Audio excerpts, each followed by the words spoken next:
আসসালামু আলাইকুম, কেমন আছেন সকলে? আজকে একটা বিশেষ লাইভ ক্লাস আপনাদের জন্য। বলেন তো আজকে টপিকটা কি? হ্যাঁ, আজকে আপনাদের জন্য যে টপিক সেটা হচ্ছে আজকে আমরা পড়ব কাজী নজরুল ইসলামের বিদ্রোহী কবিতা। কি একটু ভুল বললাম? আমি জিকে টিচার হয়ে বিদ্রোহী কবিতা কিভাবে পড়াবো আমি আপনাদেরকে বলি। বিদ্রোহী কবিতা একটা গুরুত্বপূর্ণ লাইন ছিল, বলেন তো কি? মম এক হাতে বাঁকা বাঁশের বাঁশুরি আর হাতে রণতুর্য। ওই বাঁকা বাঁশের বাঁশুরি দ্বারা কি বোঝানো হয়েছে? প্রেম। এবং রণতুর্য দ্বারা বোঝানো হয়েছে দ্রোহ। প্রেম এবং দ্রোহ মানে কি? শান্তি এবং যুদ্ধ। আজকে আমরা যেটা দেখবো সেটা হচ্ছে বিশ্বযুদ্ধ। কে বললাম?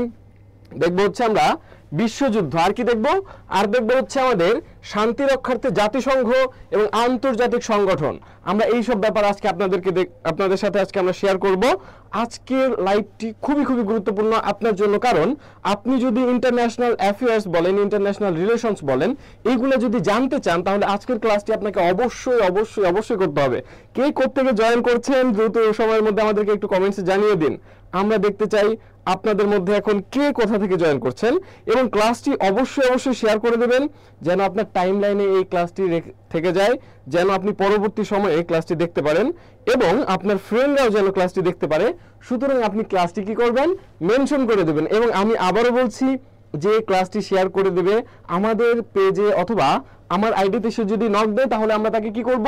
এই পুরো ক্লাসের পিডিএফ দিয়ে দিব এবং সাথে তাদের জন্য রয়েছে আকর্ষণীয় পুরস্কারের ব্যবস্থা। ওকে, দেখা যাক আমাদের কে কোথা থেকে জয়েন করছেন। একটু দ্রুত সময়ের মধ্যে কমেন্টসে জানিয়ে দিন কে কোথা থেকে আমাদের সাথে জয়েন হচ্ছে, কে কোথা থেকে জয়েন করছেন। ওকে, আমরা অনেককে পেয়ে গেছি, আমরা কিন্তু অনেককেই পেয়ে গেছি ইতিমধ্যে। কে কোথা থেকে জয়েন করছেন? ওকে ভাই,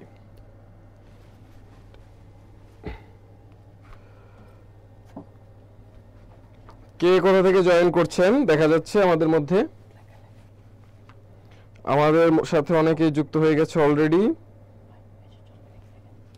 ওকে ঠিক আছে, তাহলে আমরা চলে যাই ক্লাসে। আমাদের সাথে অনেকেই যুক্ত হয়ে গেছে অলরেডি। আচ্ছা, পাবনা থেকে জয়েন করছে আব্দুল হাই, থ্যাংক ইউ। আসসালামু আলাইকুম ভাই। ওয়ালাইকুম আসসালাম।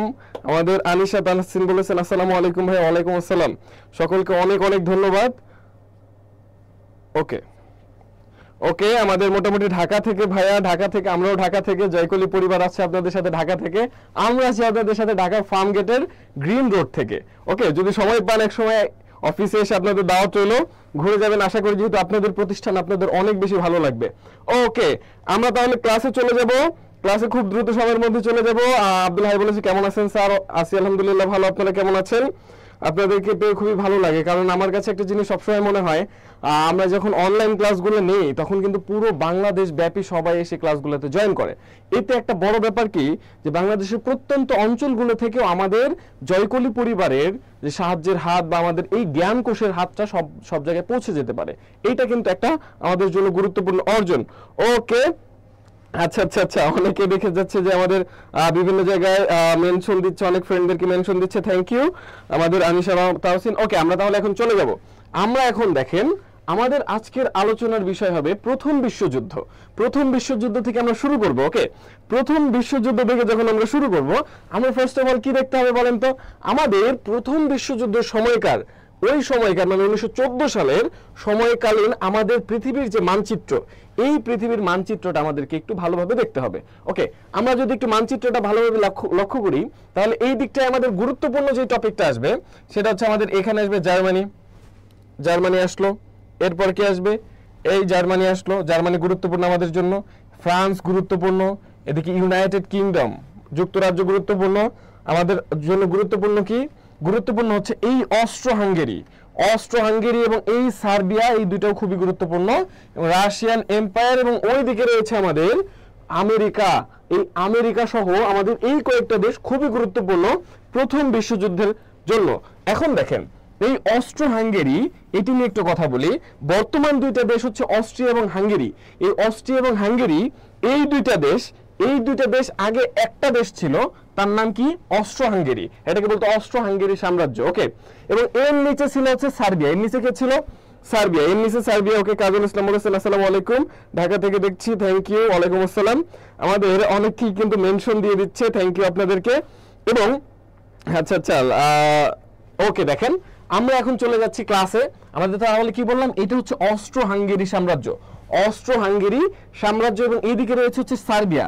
এই দুটো থেকে আমাদের যুদ্ধটা শুরু হবে, এবং এইদিকে হচ্ছে অটোমান এম্পায়ার। অটোমান এম্পায়ার এটা কিন্তু খুবই একসময় অনেক বেশি দাপটে ছিল, এবং এই অটোমান এম্পায়ার কিন্তু আমাদের এই প্রথম বিশ্বযুদ্ধের মাধ্যমে ভেঙে যায়, বিভিন্ন দেশের জন্ম হয়। এর মধ্যে একটা গুরুত্বপূর্ণ দেশ আসবে হচ্ছে তুরস্ক।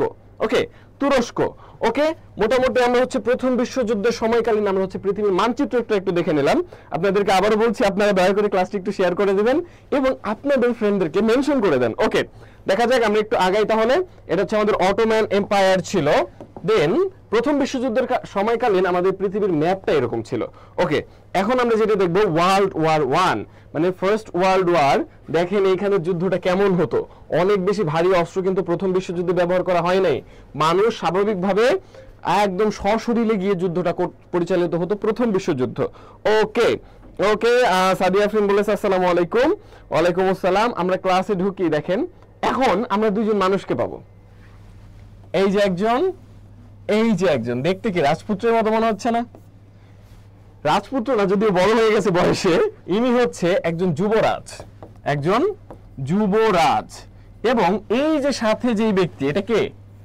এটা নিঃসন্দেহে যুবরাজের কি হবে, যেহেতু পাশে বসে রয়েছে খুব সুন্দরভাবে, যুবরাজের স্ত্রী। ওকে, এই যে যুবরাজ, যুবরাজের বাসা হচ্ছে অস্ট্রিয়ায়। যুবরাজের বাসা কোথায়? অস্ট্রিয়ায়। ইনি হচ্ছে অস্ট্রিয়ার যুবরাজ, অস্ট্রিয়ার যুবরাজ। তার নাম হচ্ছে ফার্ডিনান্ড। তার নাম হচ্ছে কি বললাম? ফার্ডিনান্ড। এই যে আমরা নিচে পেয়ে যাব, তার নাম হচ্ছে ফার্ডিনান্ড, এবং এই স্ত্রীর নাম হচ্ছে সোফিয়া। স্ত্রীর নাম কি? সোফিয়া। তার মানে ফার্ডিনান্ড এবং সোফিয়া আমরা দুজনকে পাবো। ইনি কাদের? এরা হচ্ছে অস্ট্রিয়ার যুবরাজ এবং অস্ট্রিয়ার যুবরাজের স্ত্রী। তার নাম কি? ফার্ডিনান্ড। ওকে, এই ফার্ডিনান্ড আমাদের অস্ট্রিয়ার যুবরাজ, স্ত্রীর নাম হচ্ছে সোফিয়া, তার স্ত্রী। এখন এইখান থেকে একটা জিনিস আপনাকে বুঝতে হবে, এই অস্ট্রিয়া হচ্ছে যে দেশটা ছিল, ওই দেশটার অধীনে একটা দেশ ছিল, তার নাম হচ্ছে সার্বিয়া। তার মানে অস্ট্রিয়ার অধীনে কে? অস্ট্রিয়ার অধীনে হচ্ছে সার্বিয়া। সার্বিয়া হচ্ছে অস্ট্রিয়ার অধীনে। ওকে, সার্বিয়াকে পেলাম আমরা, অস্ট্রিয়াকে পেলাম। এখন দেখেন এই সার্বিয়াতে তারা কি করে? তারা বেড়াতে যায় সার্বিয়াতে। তার মানে এই আমাদের ফার্ডিনান্ড এবং সোফিয়া কি করে? ফার্ডিনান্ড এবং সোফিয়া বেড়াতে যায় হচ্ছে এই সার্বিয়াতে। সার্বিয়াতে তারা বেড়াতে গেল খুব সুন্দরভাবে। যাওয়ার পরে কি হলো দেখেন, এইখানে একজন মানুষ, একে দেখতেই তো গাজাখোর মনে হয়, ঠিক আছে? এই মানুষটা একটা ক্রাইম করে বসলো, মারাত্মক ক্রাইম। মারাত্মক ক্রাইমটা কি? এই মানুষটার নাম হচ্ছে প্রিন্স গ্যাব্রিয়েল প্রিন্সিপ। তার নাম কি? গ্যাব্রিয়েল প্রিন্সিপ। এই গ্যাব্রিয়েল প্রিন্সিপ একটা মারাত্মক কাজ করে বসে, যেটা হচ্ছে কি, তিনি এই দুজন ব্যক্তিকে, মানে হচ্ছে অস্ট্রিয়ার যুবরাজ ফার্ডিনান্ড এবং যুবরাজের স্ত্রী হচ্ছে সোফিয়া, এই দুজন ব্যক্তিকে কি করে? সে হত্যা করে। সে অস্ট্রিয়ার যুবরাজ এবং স্ত্রীকে কি করে? হত্যা করে। এইটা নিয়ে স্বাভাবিকভাবে যখন অস্ট্রিয়ার যুবরাজকে হত্যা করলো, অস্ট্রিয়ার যুবরাজকে যখন হত্যা করবে, এবং অস্ট্রিয়া হচ্ছে সার্বিয়াকে শাসন করে, তার মানে অস্ট্রিয়া বেশি পাওয়ারফুল। অস্ট্রিয়া কি করবে? অস্ট্রিয়া সার্বিয়ার কাছে কি চাবে? বিচার চাবে। অস্ট্রিয়া সার্বিয়ার কাছে বিচার চাবে। যখন বিচার চাইলো, এরপরে কি হলো? এই সার্বিয়া হচ্ছে বিচার না করে ঘাটতেরামি করলো। সার্বিয়া কি করলো? বিচার না করে ঘাটতেরামি করলো। যখন ঘাটতেরামি করবে, তখন কি এই অস্ট্রিয়া মেনে নেবে? অস্ট্রিয়া মেনে নিচ্ছে না, দেখা যাচ্ছে বিচার করতেছে না। শেষ পর্যন্ত 48 ঘন্টার একটা আলটিমেটাম দেয় আমাদের এই অস্ট্রিয়া যখন 48 ঘন্টার আলটিমেটাম দেয়, সেটা এই সার্বিয়া মেনে নেয় না। মেনে না নেওয়ার পরবর্তীতে কি হয়? পরবর্তীতে আমাদের এই অস্ট্রিয়া কি করে? অস্ট্রিয়া হচ্ছে সার্বিয়াকে আক্রমণ করে বসে। সেই ডেটটা কবে? সেই ডেটটা হচ্ছে 1914। একটু ভালো করে মনে রাখেন, কত তারিখ? তারিখটা আপনার মনে থাকবে। এই 14 ডাবল হচ্ছে 28। 14 ডাবল কত? 28। তার মানে এটা 28 তারিখে শুরু হয়েছে। 14 অর্ধেক কত? 14 অর্ধেক হচ্ছে 7। 7 মানে কোন মাস? 7 মানে হচ্ছে জুলাই মাস। জুলাই মাস, তার মানে 28 জুলাই 1914। 28 জুলাই 1914 কত তারিখে শুরু হয়েছে? একটু কমেন্টস করে জানেন। 28 জুলাই 1914। 28 জুলাই 1914 এটা হচ্ছে শুরু হয়েছে প্রথম বিশ্বযুদ্ধ। প্রথম বিশ্বযুদ্ধের শুরুর ডেটটা আমরা কিভাবে বললাম? 1914 সাল। 14 ডাবল হচ্ছে 28 এবং 14 এর অর্ধেক হচ্ছে 7। 7 মানে হচ্ছে জুলাই। ওকে, তার মানে জুলাইয়ের কত তারিখ? জুলাইয়ের 28 তারিখ 1914 সাল। 1914 সাল এটা আমাদের প্রথম বিশ্বযুদ্ধ শুরুর তারিখ। এখন আমরা সামনে আগাবো। ওকে, ভাই গুচ্ছ পরীক্ষা সম্পর্কে কিছু বলেন। অবশ্যই বলবো। আপনাদের এই পরীক্ষা বর্তমানে কিন্তু অনেকগুলো সার্কুলার চলতেছে, এই সার্কুলার নিয়ে যদি আপনাদের কোনো কোশ্চেন থাকে আমরা অবশ্যই এটা নিয়ে বিস্তারিত কথা বলবো ক্লাস শেষে। সুতরাং পুরো ক্লাসটি আপনি ধৈর্য ধরে শুনুন, দেখুন এবং মনোযোগ দিয়ে ক্লাস করার পরে আপনার যত কোশ্চেন থাকে সব কোশ্চেনের সাথে আমি আপনাদের সাথে আছি, জয়কলি পরিবার আপনাদের সাথে আছে, আপনাদের সাথে আছে জয়কলি জিকে, সাথে একটা গুরুত্বপূর্ণ টপিক যেটা জয়কলির সাম্প্রতিক এবং জয়কলির জিকে। আপনার বিশ্ববিদ্যালয়ে ভর্তি প্রস্তুতির জন্য এই দুইটা হচ্ছে আপনার জন্য কাইন্ড অফ বাইবেলের মতো, বুঝাইতে পারছি? এটা ছাড়া কিন্তু আপনার মানে প্রস্তুতি যতই নেন মোটামুটি ভাবে এটা হলে আপনার প্রস্তুতিটা অনেক বেশি গোছানো হয়ে যাবে। ওকে, আমরা এখন যেটাতে যাব, তার মানে আমরা ব্যাকগ্রাউন্ডটা বোঝার চেষ্টা করলাম। ব্যাকগ্রাউন্ড পাইলাম কি, এখন সার্বিয়া কি করবে, স্বাভাবিকভাবে অস্ট্রিয়া কি করবে, সার্বিয়াকে আক্রমণ করবে। ওকে, অস্ট্রিয়া এখন কি করলো, সার্বিয়াকে আক্রমণ করবে। এখন এখানে আপনাদের জন্য একটা সেলফ টেস্ট। প্রথম বিশ্বযুদ্ধে অস্ট্রিয়ার যুবরাজকে কে হত্যা করে? দ্রুত সময়ের মধ্যে একটু জানিয়ে দিন, প্রথম বিশ্বযুদ্ধে অস্ট্রিয়ার যুবরাজকে কে হত্যা করেছিল? একটু দ্রুত কমেন্টস আমরা চাই, ক্লাসটি অবশ্যই শেয়ার করে দিবেন। আপনারা কি করবেন, শেয়ার করে দিবেন। ক্লাসটি শেয়ার করে দেন, আমাদের আপনি যদি পেজে নক দেন আমরা আপনাদেরকে পিডিএফ কে প্রোভাইড করব। ওকে, অথবা আমি এখানে আপনাকে হাই লিখে দিচ্ছি, আপনি যদি আমাকে নক দেন তাহলে হচ্ছে আপনি কি পাবেন, এই পুরো ক্লাসের পিডিএফটা পেয়ে যাবেন আমার কাছ থেকে। ওকে, দেখেন আমরা পাইলাম হচ্ছে তাহলে প্রথম বিশ্বযুদ্ধে অস্ট্রিয়ার যুবরাজকে কে হত্যা করলো। ওকে, আমাদের তুষার বলেছে এ, কাজল বলেছে 11 নভেম্বর 1918 প্রথম বিশ্বযুদ্ধ শেষ হয়। হ্যাঁ, আচ্ছা, এরপরে আমাদের মিমি চৌধুরীকে মেনশন দিয়েছে, এরপর আনিশা, সবাই বলেছে, এ নাসরিন বলেছে, সকলকে অনেক ধন্যবাদ। ইসরাত সানিয়া বলেছে আমাদের সকলকে অনেক ধন্যবাদ। হ্যাঁ, একটু আগে আমরা বলেছি এইটার উত্তর হবে উত্তর এ। উত্তর কোনটা? উত্তর হচ্ছে আমাদের এ। তার মানে অপশন আমাদের এইটার সেলফ টেস্টের উত্তর কি হলো? উত্তর হলো এ। ওকে, আমরা এখন একটু তাহলে আগাই। এখন যেটাতে দেব আমরা প্রথম বিশ্বযুদ্ধ নিয়ে কথাবার্তা। ওকে, আপনারা রেডি? এখন এই ব্যাকগ্রাউন্ডটা বুঝতে হলে আপনাকে এখানে প্রথম বিশ্বযুদ্ধ বুঝতে হলে আপনাকে একটা ব্যাপার বুঝতে হবে। আপনার মাথার মধ্যে ইনস্ট্যান্ট একটা কোশ্চেন আসার কথা যে ভাইয়া যুদ্ধ হচ্ছে কি, অস্ট্রিয়া সার্বিয়াকে আক্রমণ করছে, খুব ভালো কথা, একটা দেশ আরেকটা দেশকে আক্রমণ করতেই পারে, এটা খুবই স্বাভাবিক। কিন্তু একটা দেশ আরেকটা দেশকে আক্রমণ করলো, বর্তমানে তো পৃথিবীতে যুদ্ধ চলতেছে, ইউক্রেন রাশিয়া, ওইদিকে ইসরায়েল প্যালেস্টাইন, একটা দেশ আক্রমণ চলতেছে, কিন্তু এটা বিশ্বযুদ্ধ কেন হলো? এটা কিন্তু আপনার মাথার মধ্যে অবশ্যই কোশ্চেন আসার কথা। এই কোশ্চেনটা যদি আপনার উত্তর বুঝেন তাহলে ফার্স্ট ওয়ার্ল্ড ওয়ারের সময় আপনার পলিটিক্সটা আপনি বুঝে যাবেন। সেই সময় আপনি দেখবেন সব সময় পৃথিবীতে দুইটা দেশের মধ্যে ঝামেলা হয়, দুইটা বাণিজ্যে সেরা দুইটা দেশের মধ্যে সব সময়, এটাকে বলে কোল্ড ওয়ার। মানে দেখবেন যে যেই সময় পৃথিবীতে বাণিজ্য সব থেকে প্রভাবশালী দুটো দেশ, ওই দুটো দেশের মধ্যে মানে স্নায়ু যুদ্ধ চলতে থাকে, কোল্ড ওয়ার, সরাসরি যুদ্ধ হয় না। এই যে যেরকম প্রথম বর্তমানে কাদের মধ্যে বর্তমানে চলতেছে কোল্ড ওয়ারটা হচ্ছে আমাদের আমেরিকা এবং হচ্ছে চীনের মধ্যে বাণিজ্যে, এবং সামরিক দিক থেকে কোল্ড ওয়ার চলতেছে কারণ আমেরিকা এবং রাশিয়ার। ঠিক আছে, ওইরকম ভাবে প্রথম বিশ্বযুদ্ধের সময় আমাদের পৃথিবীতে ওই সময় 1914 সালে পুরো পৃথিবী জুড়ে দুইটা দেশ সব থেকে বেশি ক্ষমতাশীল ছিল, একটা হচ্ছে জার্মানি, আরেকটা হচ্ছে ব্রিটেন। জার্মানি এবং কে পাইলাম? জার্মানি এবং ব্রিটেন। এই দুইটা দেশ ছিল হচ্ছে প্রথম বিশ্বযুদ্ধে সব থেকে বেশি পাওয়ারফুল, এবং এরা চাইতো নিজেরা একা পুরো পৃথিবীকে শাসন করতে, যার জন্য এই দুইটা দেশ একটা দেশের সাথে আরেকটা দেশের সবসময় একটা স্নায়ু যুদ্ধ চলতে থাকতো। ওকে, এইটুক যদি আপনি বোঝেন তাহলে প্রথম বিশ্বযুদ্ধ বোঝা আপনার জন্য তেমন কোনো কঠিন ব্যাপার না।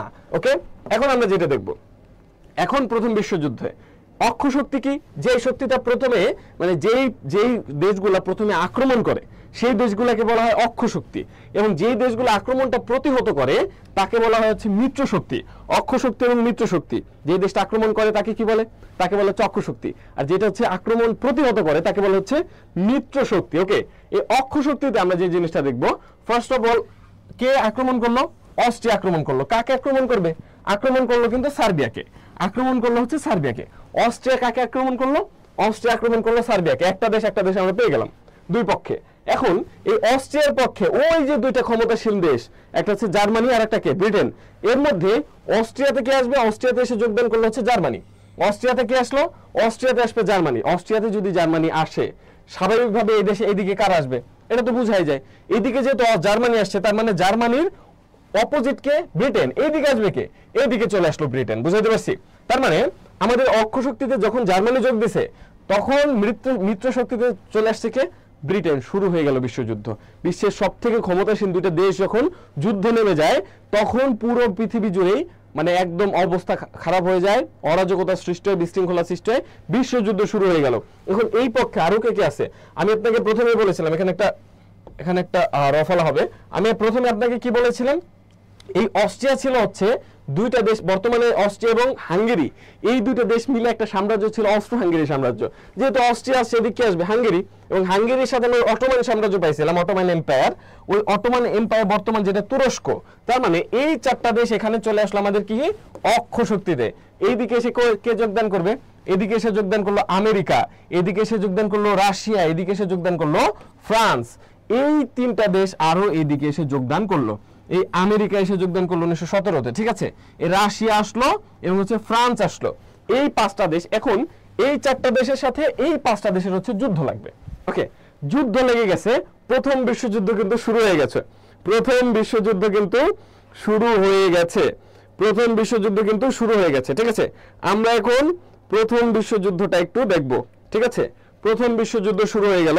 এখন প্রথম বিশ্বযুদ্ধ শুরু হয়ে যাওয়ার পরে আমরা এখন যেটা একটু দেখব, দেখো প্রথম বিশ্বযুদ্ধ শুরু হয়ে গেল। এখন প্রথম বিশ্বযুদ্ধে ব্রিটেনের জয়ের পেছনে তিনটা মেজর কাজ করছে। এখন এর মাঝখানে আমি যেটা দেখাবো সেটা হচ্ছে যুদ্ধ লাগছে 1914 সালে যখন যুদ্ধ শুরু হয়েছে। হ্যাঁ, তখন দুইটা দল, একটা হচ্ছে অক্ষ শক্তি আর একটাকে মিত্র শক্তি।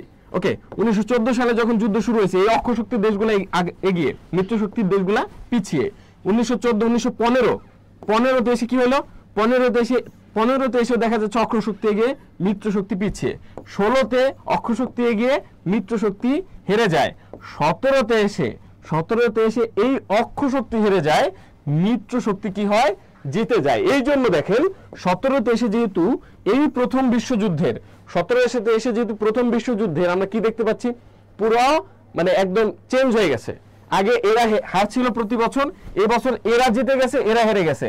এই জন্য 1917 সালকে বলা হয় প্রথম বিশ্বযুদ্ধের টার্নিং পয়েন্ট। আপনাদের কাছে কোশ্চেন, প্রথম বিশ্বযুদ্ধের টার্নিং পয়েন্ট কোনটা? প্রথম বিশ্বযুদ্ধের টার্নিং পয়েন্ট কোনটা? প্রথম বিশ্বযুদ্ধের টার্নিং পয়েন্ট কোনটা? প্রথম বিশ্বযুদ্ধের টার্নিং পয়েন্ট কোনটা? দ্রুত একটু কমেন্টস করেন। প্রথম বিশ্বযুদ্ধের টার্নিং পয়েন্ট কোনটা? প্রথম বিশ্বযুদ্ধের টার্নিং পয়েন্ট কোনটা?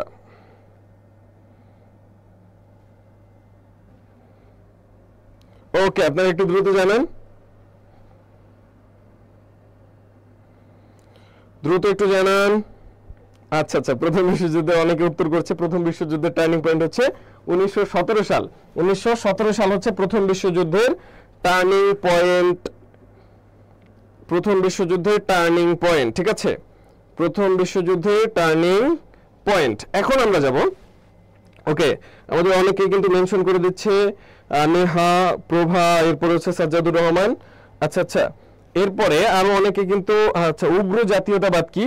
একটু এই যে আমরা প্রথম বিশ্বযুদ্ধ যখন শেষ হয়ে যাব, একটু পরে আমি উগ্র জাতীয়তাবাদটা আমরা এখনই দেখাই দেবো। দেখেন, তাহলে প্রথম বিশ্বযুদ্ধ এখন আমরা দেখবো 17তে যে টার্নিং পয়েন্টে ব্রিটেনের দলটা জিতে যাবে। ব্রিটেন জিতে যাওয়ার কারণ আছে। কারণ কি? এই প্রথম বিশ্বযুদ্ধে ব্রিটেন জয়ের পিছনে বেসিক্যালি মেজর কারণ তিনটা। মেজর কারণ কয়টা? মেজর কারণ, আমাদের সাথে শাহজাদি ফাহিমা আশা যুক্ত হয়েছে, থ্যাংক ইউ। মেজর কারণ হচ্ছে বেসিক্যালি তিনটা। ফার্স্ট অফ অল যেটা, সেটা হচ্ছে এই আমেরিকার আগমন। আমরা কি বললাম? 1917 সালে কে এসে যোগদান করছে? আমেরিকা।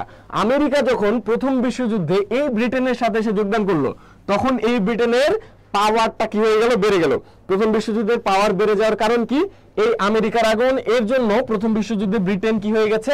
এগিয়ে গেছে। নাম্বার দুই নম্বর কারণ হচ্ছে ব্রিটেনের উপনিবেশদেরকে আহ্বান। এখন ব্রিটেন তো পুরো পৃথিবী জুড়ে উপনিবেশ ছিল, আমাদের এই ভারতীয় উপমহাদেশেও তো এদের উপনিবেশ ছিল না? সেই সময় ভারতীয় উপমহাদেশে উপনিবেশ ছিল। তারা কি করলো? তারা একটা স্ট্র্যাটেজি খাটাইলো। তারা দেখতেছে যখন যুদ্ধ করে সারতে পারতেছে না, সেই সময় তারা এদের বিভিন্ন উপনিবেশদেরকে প্রস্তাব দিল কি? প্রস্তাব দিল যে তোমরা আমাকে সাহায্য করো প্রথম বিশ্বযুদ্ধে, আমাকে তোমরা হচ্ছে মানুষ দিয়ে অস্ত্র দিয়ে সাহায্য করো, আমরা তোমাকে এর পরিবর্তে আমরা তোমাদেরকে পুরস্কৃত করবে।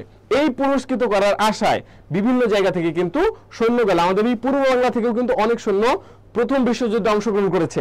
আপনাদের কাছে কোশ্চেন, প্রথম বিশ্বযুদ্ধে অংশগ্রহণকারী বাঙালি একজন কবি অংশগ্রহণ করেছিলেন, তার নাম কি? প্রথম বিশ্বযুদ্ধে একজন বাঙালি কবি অংশগ্রহণ করেছিল, তার নাম কি? প্রথম বিশ্বযুদ্ধে প্রথম বিশ্বযুদ্ধে একজন বাঙালি কবি যুদ্ধ করেছিলেন, তার নাম কি? তার নামটা একটু দ্রুত কমেন্টসে জানিয়ে দেন আপনারা। প্রথম বিশ্বযুদ্ধে একজন কবি, কিন্তু বাঙালি একজন কবি, সে কিন্তু একটা বিশ্বযুদ্ধে অংশগ্রহণ করেছিল। ওকে, আমাদের আশরাফি আক্তার বলেছে কাজী নজরুল ইসলাম, হ্যাঁ তিনি আমাদের বিদ্রোহী কবি যিনি প্রথম বিশ্বযুদ্ধে অংশগ্রহণ করেছিল। তার নাম কি? তার নাম হচ্ছে কাজী নজরুল ইসলাম। সাদিয়া আফরিন বলেছে কাজী নজরুল ইসলাম। আমাদের রনক বলেছে কাজী নজরুল ইসলাম। ইমরোজ বলেছে একজনকে সে হচ্ছে একজনকে মেনশন করেছে, থ্যাংক ইউ। প্রথম বিশ্বযুদ্ধে বাঙালি একজন কবি যুদ্ধ করেছিল, তার নাম কাজী নজরুল ইসলাম। সে 49 নম্বর বাঙালি প্লাটুনে সে একজন হাবিলদার পদে, পরবর্তীতে হাবিলদারে যুক্ত হয় এবং সে কি সৈনিক পদে যুদ্ধ করে প্রথম বিশ্বযুদ্ধে। এখন দেখেন আপনারা ইহুদিদের কিন্তু একটা জিনিস, আমাদের এখন একটা জিনিস আপনাদেরকে বুঝতে হবে, সেটা কি? সেটা হচ্ছে প্রথম বিশ্বযুদ্ধে এখন যুদ্ধ আছে, ভারী অস্ত্র নাই, কিন্তু অস্ত্র তো আছে, অস্ত্র আছে কম বেশি। এই গোলা বারুদ কামান যেগুলো আছে, এই অস্ত্রকে সচল রাখার জন্য একটা পদার্থ ব্যবহার করা হতো অস্ত্রে, মানে তেলের মতো করে মাখায়, সেটার নাম হচ্ছে গ্লিসারিন, যেটা অনেকেই মুখে নেয়, অনেক হাত পায়ে নেয়। ওই গ্লিসারিন ব্যবহার করা হতো কেন? গ্লিসারিন ব্যবহার করা হতো প্রথম বিশ্বযুদ্ধের আগে অস্ত্রকে সচল রাখার জন্য। এখন এই গ্লিসারিন উৎপাদন হতো জার্মানিতে।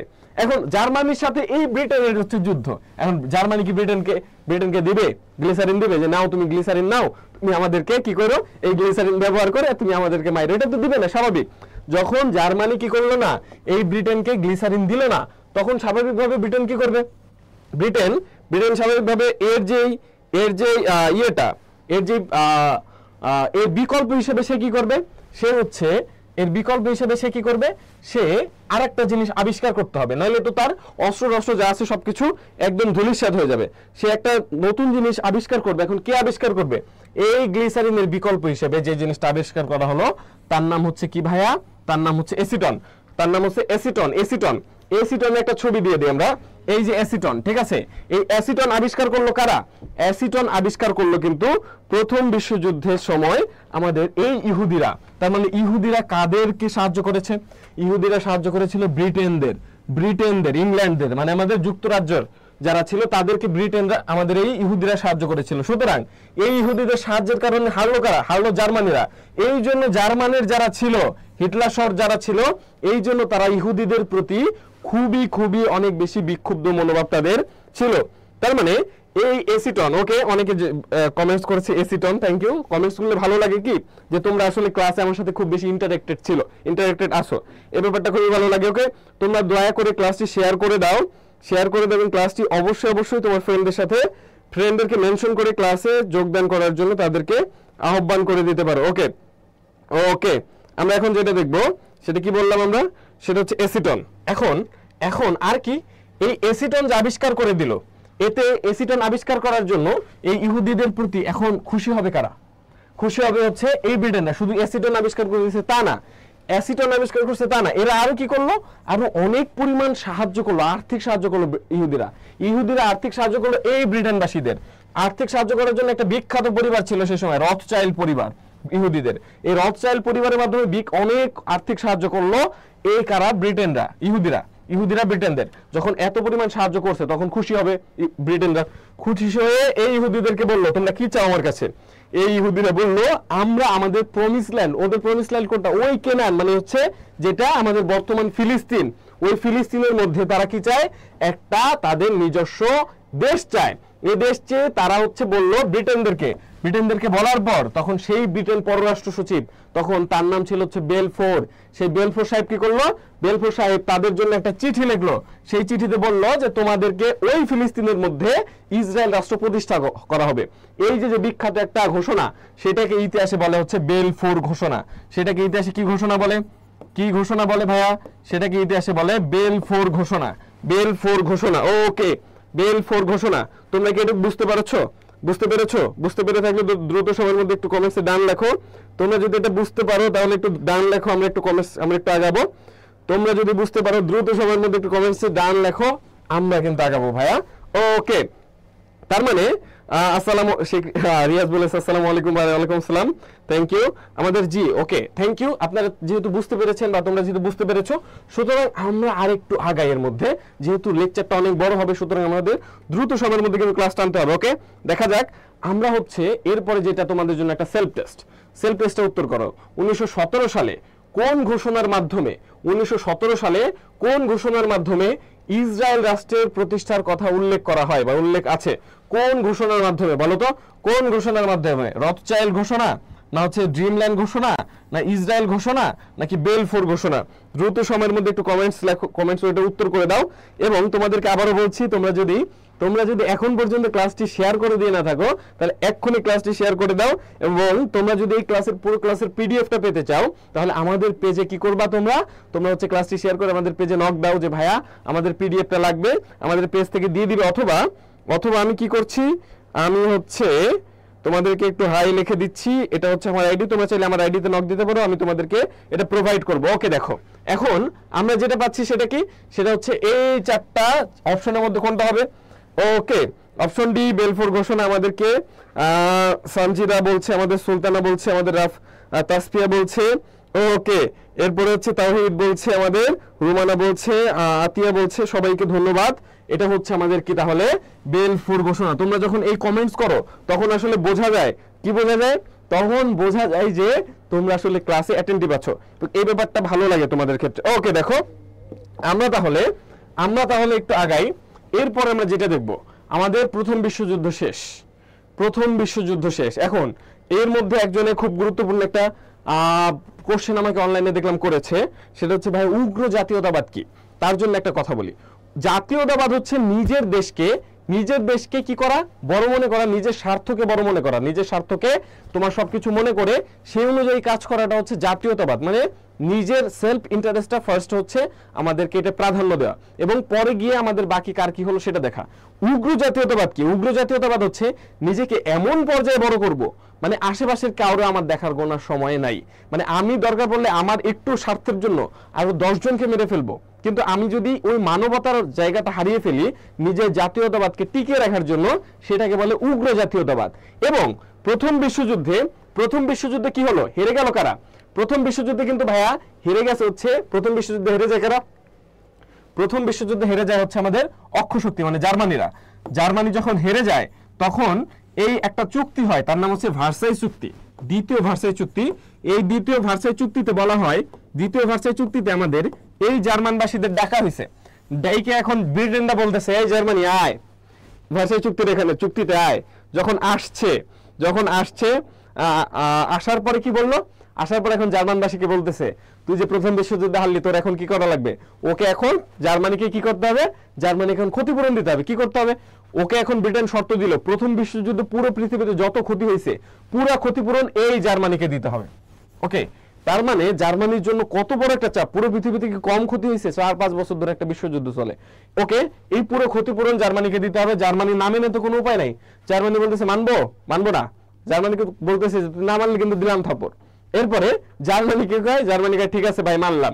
শুধু এটাই করে নাই, কি করলো? জার্মানিকে বললো যে শোন জার্মানি, তুই কি করবি? তুই জার্মানি এখন থেকে কোনো তোর সেনাবাহিনী, যত সেনাবাহিনী আছে এই সেনাবাহিনীর 2 ভাগের 3 ভাগ ছাড়াই করে দিতে হবে, 1 ভাগ তুই রাখতে পারবি, এবং তুই কোনো ভারী অস্ত্র রাখতে পারবি না। এটা হচ্ছে জার্মানিকে কি করলো? এই ধরনের শর্ত চাপাই দিল, একদম অন্যায়ভাবে অনেকগুলো শর্ত চাপাই দিল ব্রিটেন। যখন চাপাই দিছে এই শর্তগুলো কি এখন জোর করে হলো জার্মানিকে মানতে হবে। সব থেকে বড় যে শর্তটা দিছে জার্মানিকে, সেটা কি?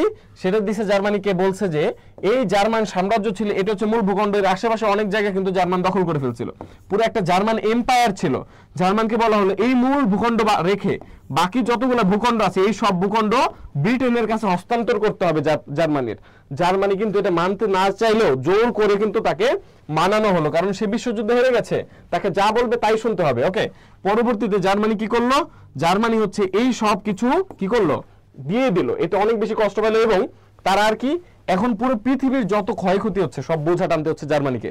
জার্মানি দেখা যাচ্ছে প্রথম বিশ্বযুদ্ধের পর একদম অর্থনৈতিকভাবে ভেঙে গেছে সেই সময়, এবং জার্মানির মধ্যে ওই উগ্র জাতীয়তাবাদটা আছে, ওরা নিজেদেরকে সব থেকে বেশি বড় মনে করে, এই জন্য ওরা সবসময় অন্যের উপর নিজের যে জাতীয়তা, এই জাতীয়তাবাদের আধিক্য বা প্রমাণ করতে চায়। এটা নিয়ে একটা ঝামেলা হলো কি, এইটা নিয়ে একটা ঝামেলা হলো এখন জার্মানবাসী এই কয়েক বছর এই ভার্সাই চুক্তি মানার পরে এই ভার্সাই চুক্তি আর জার্মানবাসী মানতে চাচ্ছে না।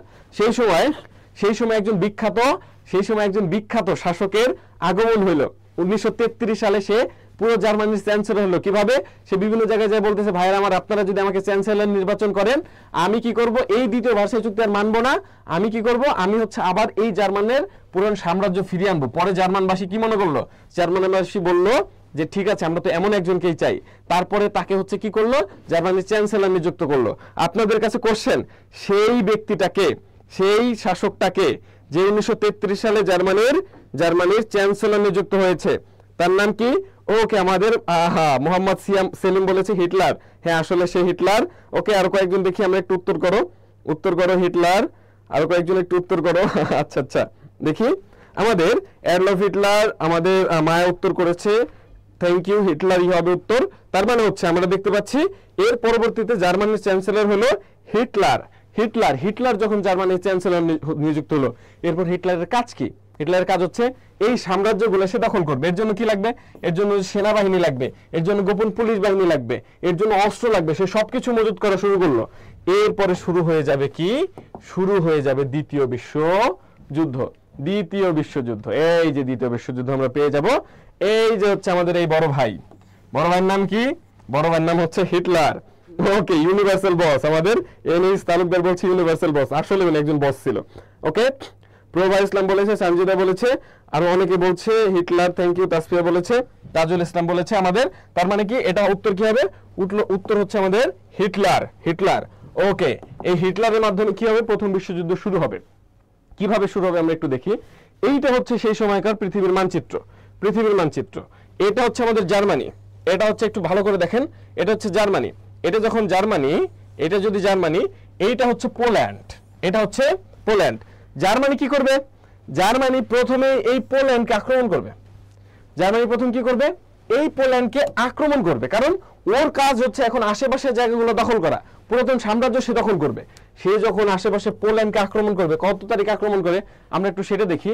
পোল্যান্ডকে আক্রমণ করে সেপ্টেম্বরের 1 তারিখ, একদম প্রথম সেপ্টেম্বরের 1 তারিখ 1939 সালে। সেই দিনটা ছিল শুক্রবার দিন কি করলো? ঠিক ভোর 4টার সময় এই পোল্যান্ডের আকাশে জার্মানির বিমানগুলো উঠতেছে। ঠিক 5টার সময় এই বিমানগুলো কি করলো? পোল্যান্ডকে আক্রমণ করা শুরু করলো। পোল্যান্ডকে আক্রমণ করে ফেলছে কে? জার্মানি। তার মানে জার্মানির মাধ্যমে যুদ্ধটা শুরু হচ্ছে। এখন পোল্যান্ডকে সে আক্রমণ করে ফেলছে। এই দ্বিতীয় ভার্সাই চুক্তিতে কি বলা ছিল? জার্মানি কি কারোর উপর আক্রমণ করতে পারবে? দ্বিতীয় ভার্সাই চুক্তিতে বলা ছিল জার্মানি কারোকে আক্রমণ করতে পারবে না, এমনকি ও সেনাবাহিনী পর্যন্ত কমাই ফেলতে হবে, অস্ত্র রাখতে পারবে না। দ্বিতীয় ভার্সাই চুক্তি কি জার্মানি মানছে? জার্মানি কি মানলো? দ্বিতীয় ভার্সাই চুক্তি কিন্তু জার্মানি মানলো না। যখন না মানবে, তখন এইটা কার জন্য একটা চ্যালেঞ্জ। কে দ্বিতীয় ভার্সাই চুক্তি দিছিল? ব্রিটেন এবং ফ্রান্স দিছিল। এই ব্রিটেন এবং ফ্রান্স কি এই জার্মানির উপর এখন রাগ হবে না? ব্রিটেন স্বাভাবিকভাবে, ব্রিটেনকে কি অবমাননা করা হলো যেহেতু ভার্সাই চুক্তি মানে নাই। স্বাভাবিকভাবে যেহেতু জার্মানি পোল্যান্ডকে আক্রমণ করছে, সো জার্মানি রেন্টি হিসেবে কি করবে? এই খবর পেয়ে এবং দ্বিতীয় ভার্সাই চুক্তি অবমাননা করার ফলে ব্রিটেন এবং ফ্রান্স 1 তারিখে আক্রমণ করছে, 2 তারিখে খবর পেয়ে তারা 3 সেপ্টেম্বর এই জার্মানি কি করলো? এই হচ্ছে পোল্যান্ডের বিরুদ্ধে, পোল্যান্ডের বিপক্ষে, এবং হচ্ছে ব্রিটেনের, দুঃখিত, আমাদের এই ব্রিটেন কি করলো? ব্রিটেন হচ্ছে এই জার্মানির বিরুদ্ধে 3 সেপ্টেম্বর কি করলো? যুদ্ধ ঘোষণা করলো। 3 সেপ্টেম্বর যুদ্ধ ঘোষণা করলো এবং শুরু হয়ে গেল পুরো বিশ্বযুদ্ধ। দ্বিতীয় বিশ্বযুদ্ধের ব্যাকগ্রাউন্ড কি বুঝতে পেরেছেন? দ্বিতীয় বিশ্বযুদ্ধের সময় কি? আচ্ছা, দ্বিতীয় বিশ্বযুদ্ধের সময়ের ব্যাকগ্রাউন্ড কি আপনারা বুঝতে পেরেছেন? কেন দ্বিতীয় বিশ্বযুদ্ধ হইলো? আচ্ছা, আমাদের রওশন বলেছে বড় ভাই হিটলার। আচ্ছা, ঠিক আছে, রওশনের সাথে দেখা যাবে কে হিটলার। ওকে, দ্বিতীয় বিশ্বযুদ্ধের দ্বিতীয় বিশ্বযুদ্ধের ব্যাকগ্রাউন্ড কি বুঝতে পেরেছেন? বুঝতে পারলে ডান লেখেন, আমরা একটু সামনে আগাবো। কেন দ্বিতীয় বিশ্বযুদ্ধ শুরু হলো? দ্বিতীয় বিশ্বযুদ্ধ কেন শুরু হলো? কারণ ওই জার্মানিদের উগ্র জাতীয়তাবাদ এবং তাদের সাম্রাজ্য ফিরিয়ে আনার যে একটা তীব্র চেষ্টা, এই তীব্র প্রচেষ্টার মাধ্যমে কি হলো? দ্বিতীয় বিশ্বযুদ্ধ শুরু হলো। দ্বিতীয় বিশ্বযুদ্ধ ভাই শুরু হয়ে গেছে। এখন কি হবে? এখনটা হবে কি? এখন কি হবে আমরা একটু দেখবো। ওকে, বুঝতে পেরেছে, ক্লিয়ার। এখন আমরা একটু সামনে আগাই। এখন আমরা সামনে আগাবো দ্বিতীয় বিশ্বযুদ্ধে। এখন দুইটা পক্ষ, এক পক্ষ আক্রমণ শুরু করলো। আক্রমণ শুরু করলো কে? আক্রমণ শুরু করলো কিন্তু জার্মানি। আক্রমণ শুরু করলো জার্মানি। কাকে আক্রমণ করছে? আক্রমণ করছে পোল্যান্ডকে। কবে? সেপ্টেম্বরের 1 তারিখ, সেপ্টেম্বর 1 তারিখ 1939 সালে আক্রমণ শুরু করলো জার্মানি পোল্যান্ডকে। ওকে, পোল্যান্ডকে যখন আক্রমণ শুরু করছে, এদিকে আর কে আসবে? এদিকে আসলো ব্রিটেন এবং ফ্রান্স। এদিকে কে আসলো? ব্রিটেন এবং ফ্রান্স। যখন এইদিকে ব্রিটেন এবং ফ্রান্স আসছে, এরপরে জার্মানি কি করবে? জার্মানি হচ্ছে আরো কয়েকটা দেশকে জার্মানির পক্ষে নিয়ে আসবে। জার্মানি প্রথমে যাকে আনলো তার নাম হচ্ছে জাপান। জাপানকে জার্মানি টপটা কি দিল? টপ দিল, বললো শোন জাপান, তুই যদি আমার পক্ষে আসিস, পুরো এশিয়ার দায়িত্ব আমি তোকে দিয়ে দিব, তুই পুরো এশিয়া শাসন করবি। এবং সেই সময় এই জাপান কিন্তু অনেক বেশি ক্ষমতাধর ছিল। ঠিক আছে, এই জাপান। ওকে, এরপরে আসলো হচ্ছে ইতালি।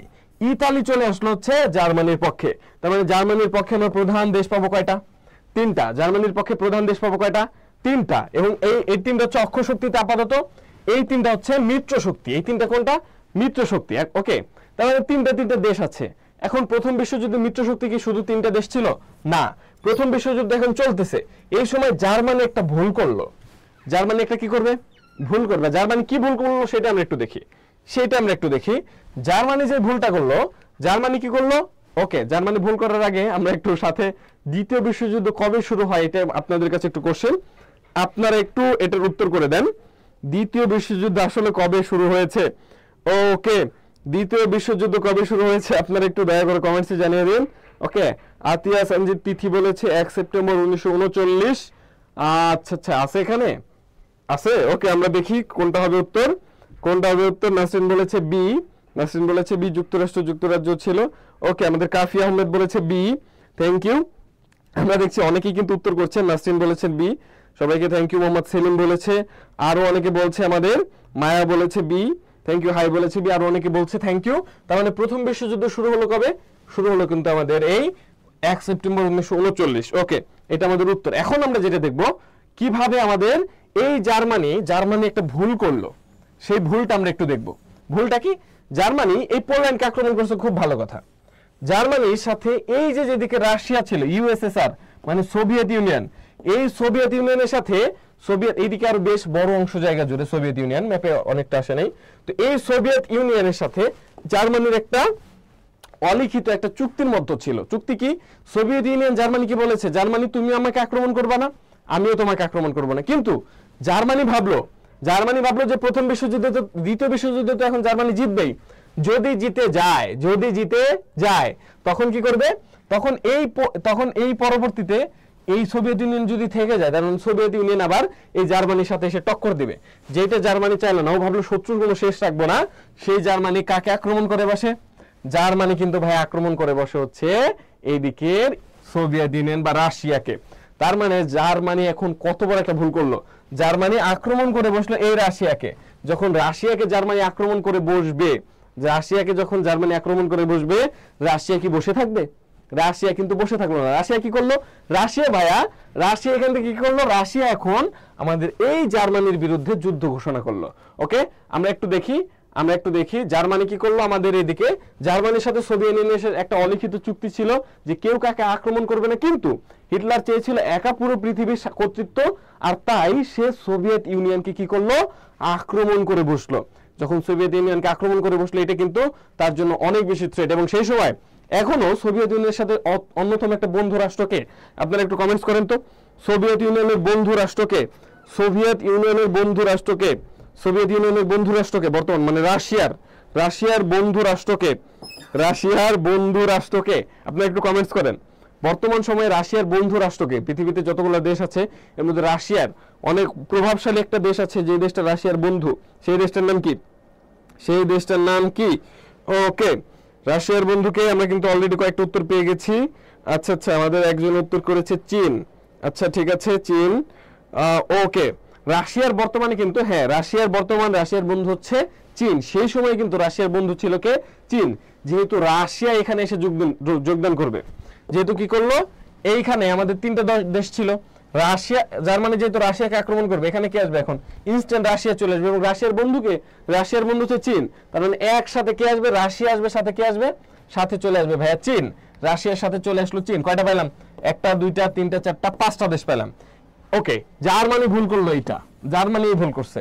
এই জাপান একটা ভুল করলো, জাপান একটা খুবই গুরুত্বপূর্ণ ভুল করলো। জাপান কি করলো দেখেন, জাপান সেই সময় এত বেশি পাওয়ারফুল ছিল, সে আশেপাশের কাউকে গুনতো না। জাপান কি করলো? এই দেখেন, এটা হচ্ছে জাপান। হোংশু, হোক্কাইডো, কিউশু, শিকুকু, এই 4টা প্রধান দ্বীপের সমন্বয় আছে জাপান। এবং এই দিকটা হচ্ছে প্রশান্ত মহাসাগর। প্রশান্ত মহাসাগরের এই দিকটা কোনটা? ইউএসএ। এই যে ওয়াশিংটন ডিসি। এই ইউএস এর নিচে প্রশান্ত মহাসাগরের মধ্যে একটা দ্বীপ, যে দ্বীপটা হচ্ছে আমাদের এই আমেরিকার একটা প্রদেশ। তার নাম কি? তার নাম এই হাওয়াই প্রদেশ, হাওয়াই অঙ্গরাজ্য। আমেরিকার একটা অঙ্গরাজ্যের নাম কি? হাওয়াই অঙ্গরাজ্য। লাস্ট ডেতে কিন্তু আমরা হাওয়াই নিয়ে বিস্তারিত পড়েছিলাম। এই হাওয়াই রাজ্যের রাজধানী কোনটা? একটু কমেন্টস করো। হাওয়াই রাজ্যের রাজধানী কোনটা? খুবই খুবই খুবই খুবই ইন্টারেস্টিং একটা রাজধানী। হাওয়াই রাজ্যের রাজধানী কোনটা? একটু কমেন্টস করো তো, হাওয়াই রাজ্যের রাজধানী কোনটা? এই দেখো, খুব সুন্দর একটা রাজধানী, তার নাম কি? হনুলুলু। কি বললাম? হনুলুলু কার রাজধানী? হনুলুলু কিন্তু আমাদের এই হাওয়াইয়ের রাজধানী, ঠিক আছে? হাওয়াই রাজ্যের রাজধানী হচ্ছে কোনটা? এই হনুলুলুকে পেয়ে গেলাম। ওকে, আমাদের সেলিম বলছে হনুলুলু। হ্যাঁ, আসলে হনুলুলু। আমাদের সাবিকুন নাহার মিম বলেছে আসসালামু আলাইকুম। ওয়ালাইকুম আসসালাম। ক্লাসটি করতে থাকেন, থ্যাংক ইউ। এখন দেখেন, আমাদের এই হনুলুলুকে পেয়ে গেলাম। এবং এই যে আমাদের হাওয়াই রাজ্যে, এই হাওয়াই রাজ্যের এইখানে একটা জায়গা আছে, তার নাম হচ্ছে পার্ল হারবার। কি বললাম? Pearl Harbor. সেই পার্ল হারবারে আক্রমণ করবে কে? সেই পার্ল হারবারে আক্রমণ করলো জাপান গিয়ে কাকে আক্রমণ করলো? যেহেতু এটা আমেরিকার একটা অঙ্গরাজ্য, তার মানে এটাকে আক্রমণ করা মানে কি? এটাকে আক্রমণ করা মানে আমেরিকাকে আক্রমণ করা। এই আক্রমণ করলো কবে?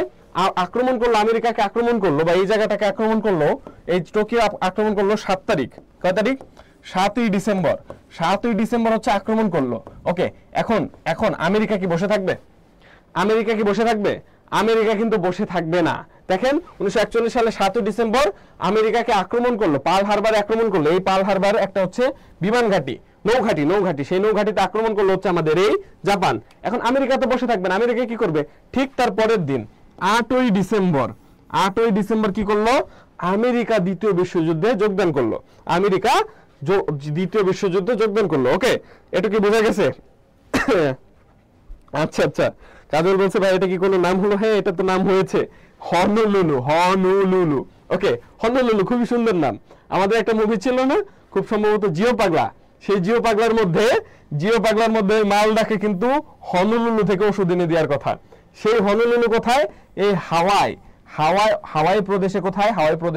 হাওয়াই প্রদেশের রাজধানীর নাম হচ্ছে হনুলুলু, যেটা হচ্ছে আমেরিকার একটা প্রদেশ। এবং আমেরিকার সর্বশেষ এই অঙ্গরাজ্যের নাম হচ্ছে হাওয়াই অঙ্গরাজ্য। ওকে, এটা হচ্ছে আমরা লাস্ট ক্লাসে পড়িয়েছিলাম। ওকে, আমরা এখন আপনাদের জন্য ওকে, এখন যেহেতু এদিকে আমাদের জাপান আমেরিকাকে আক্রমণ করেই ফেলছে, তার মানে এই মিত্র শক্তিকে এখন একটা দেশ চলে আসবে স্বাভাবিকভাবে। সেই দেশটা হচ্ছে আমেরিকা। তার মানে কয়টা দেশ পেলাম? পোল্যান্ড, ব্রিটেন, ফ্রান্স, রাশিয়া, চীন এবং আমেরিকা। এদিকে দেশ আছে 6টা, এদিকে আছে আপাতত 3টা। এই 3টা কিন্তু সফলতার সাথে এদের সাথে যুদ্ধ পরিচালনা করে আসতেছে। ওকে, এখন আপনাদের জন্য একটা সেলফ টেস্ট হচ্ছে, দ্বিতীয় বিশ্বযুদ্ধে আমেরিকা কবে যোগদান করে? দ্রুত সময়ের মধ্যে উত্তর করেন। দ্বিতীয় বিশ্বযুদ্ধের সময় আমেরিকা কবে যোগদান করে? ওকে, আমাদের এখানে একজন লিখছে ইশতিয়াক রহমান রনি, ভাইয়া জাতীয় বিশ্ববিদ্যালয়ে ভর্তি পরীক্ষা নিয়ে কিছু বলেন। অবশ্যই বলবো। ক্লাসের শেষে যত কোশ্চেন থাকে আপনাদের সবগুলো কোশ্চেনের উত্তর দেওয়ার জন্য আমি আছি আপনাদের সাথে জয়কলি পরিবারের পক্ষ থেকে। এই জয়কলি পরিবারের পক্ষ থেকে আপনাদের জন্য এই ফ্রি লাইভ ক্লাসটি, জয়কলি পরিবারের পক্ষ থেকে আপনাদের সকল প্রশ্নের উত্তর দেওয়া হবে। এবং একটা আপনাদের জেনে রাখার জন্য বলছি, আমাদের কিন্তু এই ক্লাসটি নিয়ে হচ্ছে এই জয়কলি জিকে আমাদের যে বইটি আছে খুবই সাজানো গোছানো। আপনারা যদি কিনে থাকেন আপনাদের কাছে আলাদাভাবে বলার কিছু নাই, তবে যেহেতু এই বইটা আমিও পড়েছি এই বইটা আপনারা পড়লে আশা করি ভালো করবেন। এবং এই ক্লাসটি কিন্তু এখান থেকে সাজানো হয়েছে, এবং ক্লাসটি যদি আপনি জয়কলি এই ক্লাসটি করার পর বইটা খুলে যদি আপনি দেখেন, দেখবেন মোটামুটি ক্লাসটা অনেক বেশি ইজি হয়ে গেছে। এবং জয়কলির আরো এক ঢাকা ইউনিভার্সিটি সহ অন্যান্য ইউনিভার্সিটিতে অনেক গুরুত্বপূর্ণ একটা ব্যাপার হচ্ছে এই সাম্প্রতিক নিয়ে স্টুডেন্টরা খুব বেশি ঝামেলায় পড়ে যায়। এই সাম্প্রতিকের জন্য কিন্তু জয়কলি মোটামুটি 6টা সাম্প্রতিক বের করে, এর মধ্যে অলরেডি আমাদের 3টা বের হয়ে গেছে। আপনারা সাম্প্রতিকগুলা দয়া করে একটু কালেক্ট করে নেবেন। খুব সাজিয়ে গুছিয়ে সাম্প্রতিকগুলা আলোচনা করা আছে। আপনারা যদি একটা দেখেন, লাইব্রেরিতে কিন্তু অন্ততপক্ষে একটা যদি দেখেন, আপনাদের আশা করি ভালো লাগবে। ওকে, এটার উত্তর চলে আসছে। আব্দুল হাই বলেছে, ফারদিন বলেছে, মায়া বলেছে, আসপিয়া বলেছে, নাসরিন বলেছে। ওকে, আমাদের সাথে যুক্ত হয়েছে মোল্লা সুমন ভাইয়া, থ্যাংক ইউ সুমন ভাইয়াকে। এরপরে আমাদের 1941 লাইভ থেকে কি সেভ থাকবে? হ্যাঁ, লাইভটা অবশ্যই সেভ থাকবে। B B B thank you. আপনাদের কিন্তু অনেকেই কিন্তু উত্তর করছেন এবং আপনাদের সাথে খুব ভালো লাগছে। সুমন ভাই থ্যাংক ইউ। সুমন ভাই আছে আমাদের ইনশাআল্লাহ নেক্সট চেয়ারম্যান। ওকে, দেখা যাক। আমাদের কিন্তু অনেকেই উত্তর করছে এবং আপনাদের কিন্তু রেসপন্স দেখে খুবই ভালো লাগতেছে। ওকে, আমরা তাহলে পরেরটাই ঢুকে যাই। আমরা পরের যে সলভ সেটাই ঢুকে যাব। দেখেন সেটা কি, এখন আমরা যেটা পাবো, তৃতীয় বিশ্বযুদ্ধে মোটামুটি দেশগুলো এখানে আমরা পেয়ে গেছি। এই দেশগুলো নিয়ে এখন আলোচনার ব্যাপার। দ্বিতীয় বিশ্বযুদ্ধে এরা কিন্তু যুদ্ধ চলতেছে, এই পক্ষ। এখন কোনো না কোনো পক্ষ তো হারতে হবে। এর মধ্যে প্রথম যে দেশটা এখান থেকে চলে যাবে তার নাম হচ্ছে ইতালি। ইতালি কি? ইতালির সেই সময় রাজা ছিল, তার নাম হচ্ছে মুসোলিনি। তার নাম কি? মুসোলিনি ছিল একজন ফ্যাসিস্ট এবং হচ্ছে একজন স্বৈরশাসক। সেই মুসোলিনি কি করলো? মুসোলিনি ইতালির বাসীকে আহ্বান করলো যেন যুদ্ধে যোগদান করে, কিন্তু ইতালিবাসী স্বৈরশাসকের কথা কি কেউ শোনে? কেউ কিন্তু শোনে না ফ্যাসিস্টদের কথা। এই ইতালির জনগণ কি করলো না? যুদ্ধে যোগদান করলো না, বরং ইতালির জনগণ কি করলো? ইতালির জনগণ আরো এই যুদ্ধে যোগদান না করে আরো ইতালির যে আমাদের মুসোলিনি ছিল, মুসোলিনির বিরুদ্ধে গিয়ে বিদ্রোহ শুরু করলো। পরে কি করলো? এই মুসোলিনির বিদ্রোহের সেই সুযোগটা ধরে এই ব্রিটেন চলে আসলো এখানে এসে ইতালির মুসোলিনিকে সে কি করলো? হত্যা করলো। এবং ইতালি কি করলো? এই প্রথম বিশ্বযুদ্ধ থেকে আউট। প্রথম বিশ্বযুদ্ধে কে আউট হয়ে যাবে? প্রথম বিশ্বযুদ্ধ থেকে ভাইয়া আউট হয়ে যাবে আমাদের এই ইতালি, গেল আউট হয়ে। কয়টা দেশ বাকি আছে? 2টা দেশ। কয়টা দেশ বাকি আছে? 2টা দেশ। ওকে, 2টা দেশ বাকি আছে। ওকে, এখন দেখেন। ওকে, আমাদের এখানে খুব সুন্দর একটা কথা বলেছে। আচ্ছা, থ্যাংক ইউ। আমাদের বলছে হচ্ছে জয়কলি বইটা আমার কাছে আছে, খুবই ভালো, থ্যাংক ইউ। ওকে, সামনে থেকে নিয়ে ক্লাস করছে, ওকে অসংখ্য ধন্যবাদ। এখন দেখেন, এখন আছে আমাদের এখানে দুইটি দেশ, একটা জার্মানি আর একটা হচ্ছে জাপান। এর মধ্যে জার্মানি কি করবে? জার্মানির তখন জার্মানির চ্যান্সেলর বা প্রধানমন্ত্রী বা হচ্ছে জার্মানির সর্বাধিনায়ক বা সামরিক প্রধান বলি বা হচ্ছে আমাদের সরকার প্রধান কে ছিল? তার নাম হচ্ছে হিটলার। সেই হিটলার জার্মানি এখন 1945 সালের দিকে জার্মানি এখন হেরে যাচ্ছে। হিটলারকে কিছুক্ষণের মধ্যে হিটলারকে কি করবে? হিটলারকে হচ্ছে বন্দি করবে এই ব্রিটেনের, মানে এই পক্ষ যখন বন্দি করে ফেলে, হিটলারকে পুরো পৃথিবীর কাছে লাঞ্ছিত করবে। কোনো বীর এটা মেনে নিতে পারে না যে তাকে অপমান করা হবে অন্য কারো সামনে। সেই জন্য কি করবে? সেই জন্য এই জার্মানির চ্যান্সেলর হিটলার কি করবে? হিটলার এবং তার একজন গার্লফ্রেন্ড ছিল, তার নাম হচ্ছে ইভা ব্রাউনি। এই হিটলার এবং হচ্ছে ওই ইভা ব্রাউনি দুইজনে কি করলো? আত্মহত্যা করবে। আত্মহত্যা করবে। এই দেখেন 30 এপ্রিল কি করলো? হিটলার এবং তার বউ না, এটা গার্লফ্রেন্ড, ইভা ব্রাউনি দুইজনে কি করবে? আত্মহত্যা করবে 30 এপ্রিল। ওকে, যখন আত্মহত্যা করলো এপ্রিলের 30 তারিখ, এখন কি জার্মানবাসীর পক্ষে আর যুদ্ধ টিকিয়ে রাখা সম্ভব? জার্মানির পক্ষে কিন্তু এখন আর যুদ্ধ টিকিয়ে রাখা সম্ভব না। তার এক সপ্তাহ পর 8ই মে কি করলো? এই জার্মানি কি করলো? জার্মানি আত্মসমর্পণ করে ব্রিটেনের কাছে। এবং এই জন্য এই দিনটাকে কি বলে? এই দিনটাকে বলে হচ্ছে ভিই ডে। কবে? 8ই মে 1945। ভিই ডে 8ই মে 1945। এটাকে বলে ভিতে ভিক্টরি, ইতে হচ্ছে Europe, victory in Europe day, ভিই day. এটা কবে? এটা হচ্ছে আমাদের এই 8ই মে 1945। এটা কি বোঝা গেছে? এটা হচ্ছে আমাদের কি তাহলে পাইলাম? দ্বিতীয় বিশ্বযুদ্ধের সময় আমাদের এই জার্মানি কিভাবে পতন হলো, জার্মানির সাম্রাজ্যের কিভাবে পতন হলো। তোমরা কি বুঝতে পেরেছো? বুঝতে পারলে একটু কমেন্টসে ডান লেখো, দ্রুত সময়ের মধ্যে। ওকে, আমাদের আচ্ছা ঠিক আছে, থ্যাংক ইউ। আত্মহত্যার কথা বইতে চলে এসছে আমাদের। অনেকে কিন্তু এখানে এখানে আচ্ছা আচ্ছা কাজল ইসলাম বলেছে জিকে বইটা অনেক ভালো, favourite subject GK, thank you. এগুলো নিয়ে মোটামুটি কাজ করলে সাদিয়াকে থ্যাংক ইউ। আমাদের এগুলো নিয়ে জিকে নিয়ে কাজ করলে আপনার কাছে জিকে অবশ্যই ভালো লাগবে। আপনি যদি ইন্টারন্যাশনাল অ্যাফেয়ার্স বুঝেন, আপনার কাছে জিকে খারাপ লাগার কোনো কারণ নাই, বাট জিকেটা আপনাকে বুঝতে হবে। এই সুন্দরভাবে গুছাই টুচাইয়ে বোঝানোটা কিন্তু খুবই গুরুত্বপূর্ণ। ওকে, দ্বিতীয় বিশ্বযুদ্ধের এখন আমাদের এখান থেকে চলে যাবে কে? এখান থেকে আউট হয়ে যাবে জার্মানি। এখান থেকে আউট হয়ে যাবে কে?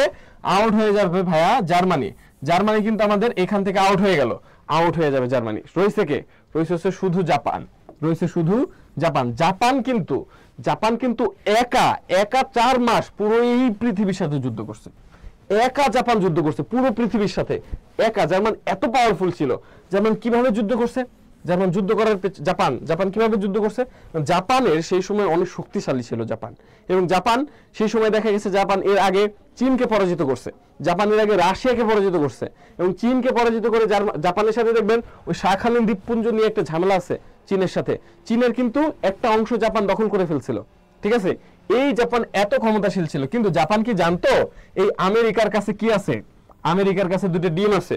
এই দুটো ডিমের কথা যদি জাপান জানতো, জাপান কি এই দুটো যদি জানতো, তাহলে জাপান কি আমেরিকাকে আক্রমণ করে? বা জাপান কি এই দ্বিতীয় বিশ্বযুদ্ধ এতদিন পর্যন্ত যুদ্ধ করে? জাপান কিন্তু যুদ্ধ করতো না। আমেরিকা কি করলো? আমেরিকা হচ্ছে এই 6 আগস্ট এবং 9 আগস্ট 1945 সালে আমেরিকা কি করলো? জাপানের একটা জায়গায় হিরোশিমা আর একটা জায়গার নাম হচ্ছে নাগাসাকি, হিরোশিমা এবং নাগাসাকি, এই দুটো জায়গায় দুটো বোম মারলো, দুটা ডিম মারলো। ডিম কি? একটা হচ্ছে ফ্যাটম্যান আর একটা হচ্ছে লিটল বয় এবং ফ্যাটম্যান, ঠিক আছে? এই লিটল বয়, দুঃখিত লিটল বয়টা আগে হবে। লিটল বয় হচ্ছে এই হিরোশিমায়, ফ্যাটম্যান হচ্ছে আমাদের নাগাসাকিতে। এই দুটো বোম মারা হলো। যখন এই দুটো বোম মারা হলো, তখন পুরো একটা ধ্বংসযজ্ঞ দেখলো, পুরো জাপান কেঁপে উঠলো, পুরো জাপান ভয়ে আতঙ্কে কেঁপে উঠলো। এবং সেই প্রথম বিশ্বযুদ্ধ 1945 সালের বোমের রেডিয়েশন কিন্তু এখন পর্যন্ত জাপানে আছে, ঠিক আছে? এই জন্য এই 6 আগস্ট এবং 9 আগস্ট খুবই গুরুত্বপূর্ণ। এর পরবর্তী সময়ে জাপান কি করলো? সেপ্টেম্বরের 2 তারিখ এই জাপান কি করলো? আত্মসমর্পণ করলো। কার কাছে? এই বিশ্বযুদ্ধের এই মিত্র শক্তির কাছে আত্মসমর্পণ করলো জাপান আত্মসমর্পণ করার পরবর্তীতে এই জাপানের আত্মসমর্পণের মাধ্যমে দ্বিতীয় বিশ্বযুদ্ধের সমাপ্তি হলো। ওকে, অনেকে লিখছে বাই বাই জার্মানি, ইন্না লিল্লাহি জার্মানি চলে গেছে, জাপান ছিল, জাপানও চলে গেছে। জাপান কিন্তু অত্যন্ত প্রভাবশালী একটা দেশ সেই সময় ছিল। আপনারা কি বুঝতে পেরেছেন? আপনারা বুঝতে পারলে একটু কমেন্টসে ডান লেখেন। এত দূর বুঝতে পারলে একটু কমেন্টসে ডান লেখেন। ওকে, কমেন্টসে একটু ডান লেখেন। আপনাদেরকে আবারও বলছি, দয়া করে ক্লাসটি ভালো লাগলে অবশ্যই শেয়ার করে দেবেন, আপনার টাইমলাইনে রেখে দেবেন। এবং আরেকটা কাজ করতে পারেন, আপনাদের ফ্রেন্ড যারা এখনো পর্যন্ত ক্লাসে নেই তাদেরকে আপনারা মেনশন দিতে পারেন, যেন তারা চট করে ক্লাসে এসে যোগদান করে। এবং কি করবে? এবং হচ্ছে ক্লাসের পিডিএফটা আপনাদেরকে আমরা দিয়ে দেবো, আপনারা যদি আমাদের এই পেজে নক দেন, অথবা আমি এখানে একটু হাই লিখে কমেন্ট করছি, আমাকে যদি আপনারা নক দেন আমরা আপনাকে পিডিএফটা দিয়ে দিব। ওকে, দেখেন, ওকে, আমরা মোটামুটি জাপান এবং জার্মানি দিয়ে আমাদের এই দ্বিতীয় বিশ্বযুদ্ধ শেষ হয়ে গেল। দ্বিতীয় বিশ্বযুদ্ধে আলটিমেটলি এরা পরাজিত হলো, এবং দুইটা বিশ্বযুদ্ধেই এই অক্ষশক্তি কি হবে? অক্ষশক্তি পরাজিত হবে। ভাই জিতে যাবে কারা? জিতে যাবে কিন্তু এই মিত্রশক্তি। দুইটা বিশ্বযুদ্ধেই মিত্রশক্তি এই পক্ষটা জিতে গেল। ওকে, এর পরবর্তী সময়ে দেখি আমরা আমেরিকা হচ্ছে পৃথিবীতে অত্যন্ত ক্ষমতাশীল। এবং এই সময় এই সময় একটু কথা বলি, এই ব্রিটেনের যে প্রধানমন্ত্রী তার নাম ছিল উইনস্টন চার্চিল। সেই চার্চিল সাহেব কিন্তু এই দ্বিতীয় বিশ্বযুদ্ধ নিয়ে একটা বই লেখে, বইয়ের নাম হচ্ছে দ্য সেকেন্ড ওয়ার্ল্ড ওয়ার। সেই বইয়ের জন্য এই চার্চিল সাহেব সাহিত্যে নোবেল পায়। সাহিত্যে তিনি একমাত্র রাজনীতিবিদ যিনি শান্তিতে নোবেল না পেয়ে সাহিত্যে নোবেল পেয়েছিল। উইনস্টন চার্চিল ব্রিটেনের প্রধানমন্ত্রী। এই আমেরিকা সেই সময়কার দ্বিতীয় বিশ্বযুদ্ধের 1945 সাল পর্যন্ত, 45 সালের শুরুর দিকটা পর্যন্ত এই আমেরিকার যে প্রেসিডেন্ট ছিল তার নাম কি ছিল? তার নাম হচ্ছে ফ্রাঙ্কলিন ডি রুজভেল্ট। সে আমেরিকার 32তম প্রেসিডেন্ট। তার পরবর্তীতে শেষের দিকে হচ্ছে হ্যারি ট্রুম্যান। সেই হ্যারি ট্রুম্যান হচ্ছে দ্বিতীয় বিশ্বযুদ্ধে এই বোম দুটো ফেলার নির্দেশ দেয়, ঠিক আছে? আমাদের এই ফ্রাঙ্কলিন ডি রুজভেল্ট কিন্তু পরবর্তীতে আমরা যে ইতিহাসটা পড়বো জাতিসংঘ নিয়ে, সেখানে কিন্তু অনেক গুরুত্বপূর্ণ ভূমিকা সে পালন করেছে। ওকে, আপনারা কি এ পর্যন্ত বুঝতে পেরেছেন? এ পর্যন্ত বুঝতে পারলে একটু ডান লেখেন। ওকে, অনেকেই কিন্তু বুঝতে পেরেছে, থ্যাংক ইউ সকলকে। সাদিয়া ফ্রেন্ড ডান লিখেছে, সকলকে অনেক বেশি থ্যাংক ইউ। এখন আমরা যেটাই ঢুকবো, দেখেন, এখন আমরা যেটাই ঢুকবো সেটা হচ্ছে একটা সেলফ টেস্ট দেন আপনারা। নাগাসাকি দিবস কবে? নাগাসাকি দিবস কবে? নাগাসাকি দিবস কবে? দ্রুত সময়ের মধ্যে একটা কমেন্টস করে দেন। নাগাসাকি দিবস কবে? নাগাসাকি দিবস কবে? ওকে ওকে, নাগাসাকি দিবস কবে আমরা একটু দেখব। নাগাসাকি দিবসটা আসলে কবে? নাগাসাকি, অনেক উত্তর করেন আপনারা দ্রুত সময়ের মধ্যে। নাগাসাকি দিবস কবে? নাগাসাকি দিবস। ওকে, আমরা একটু দেখি, আমরা একটু দেখছি নাগাসাকি দিবস কবে। ঠিক আছে, বিনতে আমাদের মাতিন বলছে হচ্ছে 6 আগস্ট, আমাদের ফারদিন বলছে 9 আগস্ট, 9 আগস্ট, প্রভা বলছে 9 আগস্ট, এরপরে শাহিন আক্তার মায়া বলছে 9 আগস্ট, আমাদের আতিয়া সঞ্জিদা তিথি বলছে ডান, আমাদের মোহাম্মদ সেলিম বলছে ঘ 9 আগস্ট, আমাদের কাজল বলছে হচ্ছে নাগাসাকিতে ফ্যাটম্যান পারমাণবিক বোমা নিক্ষেপ করে। ওকে, আমাদের ডান ক। আমাদের দেখেন একটু আগে বলেছিলাম দুইটা জায়গা, একটা হিরোশিমা, হিরোশিমাতে আগে ফেলে, হিরোশিমা, ঠিক আছে। একটা বলেছিলাম আমরা কি, একটা বলেছিলাম আমরা হিরোশিমা, হিরোশিমা, ঠিক আছে। একটা হচ্ছে ছিল আমাদের হিরোশিমা, হিরোশিমা, আর একটা ছিল হচ্ছে নাগাসাকি, আর একটা ছিল নাগাসাকি। হিরোশিমা আগে ফেলা হয়েছে হিরোশিমার মধ্যে, তো এটা ফেলা হচ্ছে 6 আগস্ট, আর নাগাসাকি যেটা সেটা ছিল হচ্ছে 9 আগস্ট। তার মানে হচ্ছে এই 9 আগস্টকে বলা হয় নাগাসাকি দিবস। 9 আগস্টকে কি বলা হয়? 9 আগস্টকে বলা হয় হচ্ছে নাগাসাকি দিবস। 9 আগস্টকে বলা হয় কি? নাগাসাকি দিবস, নাগাসাকি দিবস। ওকে ওকে, আমরা এখন চলে যাব পরের টপিক। পরের টপিক, টপিকটা হচ্ছে কি? টপিকটা হচ্ছে ভাইয়া যা, এই দেখেন খুব সুন্দর, এটার নাম কি? এটার নাম কি? কমেন্টস করেন। এটা কোন জায়গার লোগো? কোন জায়গার লোগো? কোন প্রতিষ্ঠানের লোগো এটা? এটা কোন প্রতিষ্ঠানের লোগো? ওকে, লোগোতে আমরা কি দেখতে পাচ্ছি? দেখতে পাচ্ছি হচ্ছে এই নীলের ভিতরে, নীলের ভিতরে কি সাদা রঙের পৃথিবীর মানচিত্র, সাদা রঙের পৃথিবীর মানচিত্র, এবং দুই দিকে দুইটা কি জলপাইয়ের, জলপাই গাছের শাখা। এই পাতাগুলো জলপাইয়ের, জলপাইয়ের, জলপাইয়েরটা কেন দেওয়া হলো? জলপাইকে বলা হয় শান্তির প্রতীক, জলপাইয়ের শাখাকে, ঠিক আছে। এই জন্য এই শান্তি রক্ষার্থে যে প্রতিষ্ঠান, সেই প্রতিষ্ঠানে আমাদের তাহলে কি পাইলাম? যে হচ্ছে এটা সাদা, পুরো আমাদের নীল, নীলের মধ্যে কি? নীলের মধ্যে হচ্ছে সাদা আকৃতির প্রথমে পৃথিবীর মানচিত্র ম্যাপ, এবং দুই দিকে আমাদের দুইটা শাখা, যে দুইটা শাখা কিসের শাখা? এই দুইটা শাখা হচ্ছে জলপাইয়ের, জলপাই গাছের শাখা। ওকে, এটা কিসের? এটা হচ্ছে ইউএন, জাতিসংঘ। ওকে, ফারদিন বলেছে, আমাদের সবুজ বলেছে জাতিসংঘ, আমাদের আফরোজ বলেছে জাতিসংঘ, কাজল বলেছে জাতিসংঘ। থ্যাংক ইউ, থ্যাংক ইউ সকলকে, অনেক বেশি থ্যাংক ইউ, আপনারা সকলকে উত্তর করছেন। এখন দেখেন, এটা আমরা পেলাম জাতিসংঘ, এটা পেলাম কি? এটা পেলাম হচ্ছে জাতিসংঘ। জাতিসংঘ কিভাবে সৃষ্টি হয়েছে? হঠাৎ একদিনে সৃষ্টি হয়েছে? জাতিসংঘ কিন্তু একদিনে সৃষ্টি হয় নাই, ধাপে ধাপে 1941 সাল থেকে শুরু করে 1945 সাল পর্যন্ত মোট 11টা সম্মেলন হয়েছিল জাতিসংঘ সৃষ্টির পিছনে। লন্ডন সম্মেলন, এরপরে ছিল আটলান্টিক সম্মেলন, তারপরের সম্মেলন ছিল হচ্ছে আমাদের ওয়াশিংটন ডিসি সম্মেলন, এরপরে ছিল তেহরান সম্মেলন, ব্রেটন উডস সম্মেলন, ঠিক আছে। এই টাইপ সান ফ্রান্সিসকো সম্মেলন, মোট সম্মেলন ছিল হচ্ছে 8টা। এই 8টা সম্মেলনের মাধ্যমে কি হয়? এই জাতিসংঘ সৃষ্টি হয়। জাতিসংঘ তাহলে কয়টা সম্মেলনের মাধ্যমে সৃষ্টি হয়েছে? 11টা। 11টা সম্মেলনের মাধ্যমে জাতিসংঘ সৃষ্টি হয়। ওকে, জাতিসংঘ আনুষ্ঠানিক যাত্রা শুরু করে 24 অক্টোবর হবে, দুঃখিত, এটা 24 অক্টোবর। আমি আবার বলছি, এটি একটু কারেকশন করে নিন, এটা 24 অক্টোবর, 24 অক্টোবর 1945, 24 অক্টোবর 1945, মানে অক্টোবরের 24 তারিখ 1945 সালে সেই সান ফ্রান্সিসকো সম্মেলন হয়। তারপরে 50টি দেশ ওখানে স্বাক্ষর করে। একটা দেশ শেষে আসে, তার নাম পোল্যান্ড। এই পোল্যান্ড সহ আর 50টা, মোট 51টা দেশ নিয়ে, 51টা দেশ নিয়ে আনুষ্ঠানিকভাবে যাত্রা শুরু করে আমাদেরকে, যাত্রা শুরু করে এই জাতিসংঘ কবে? 24 অক্টোবর। 24 অক্টোবর জাতিসংঘ যাত্রা শুরু করলো। সেই সময় সদস্য দেশ ছিল কয়টা? মাত্র 51টি দেশ ছিল সেই সময় জাতিসংঘের সদস্য। বর্তমানে জাতিসংঘের সদস্য কয় দেশ? 193টি দেশ। 193টি দেশ বর্তমানে জাতিসংঘের সদস্য। তার মানে জাতিসংঘের পৃথিবীতে এখন মোট স্বাধীন দেশ আসছে 195টা, এর মধ্যে জাতিসংঘের সদস্য হচ্ছে 193টা। তার মানে দুইটা দেশ আছে যেটা স্বাধীন কিন্তু জাতিসংঘের সদস্যপদ পায়নি। সেই দুইটা দেশের নাম কি? সেই দুইটা দেশের নাম ভাই, একটা সেই দুইটা দেশ পায়নি, সেই দুইটা দেশের নাম, এক নম্বর হচ্ছে আমাদের ভ্যাটিকান সিটি, 2 নম্বর হচ্ছে কসোভো। এই দুইটা কিন্তু আমরা লাস্ট ক্লাসে আলোচনা করেছিলাম। একটাকে হচ্ছে ভ্যাটিকান সিটি, আর আরেকটা হচ্ছে কসোভো। একটা ভ্যাটিকান সিটি, আর একটা হচ্ছে কি কসোভো। কসোভো, ওকে, কসোভো এবং ভ্যাটিকান সিটি, এই আচ্ছা কসোভো এবং ভ্যাটিকান সিটি, এই দুইটা দেশ হচ্ছে স্বাধীন কিন্তু জাতিসংঘের সদস্যপদ পায়নি।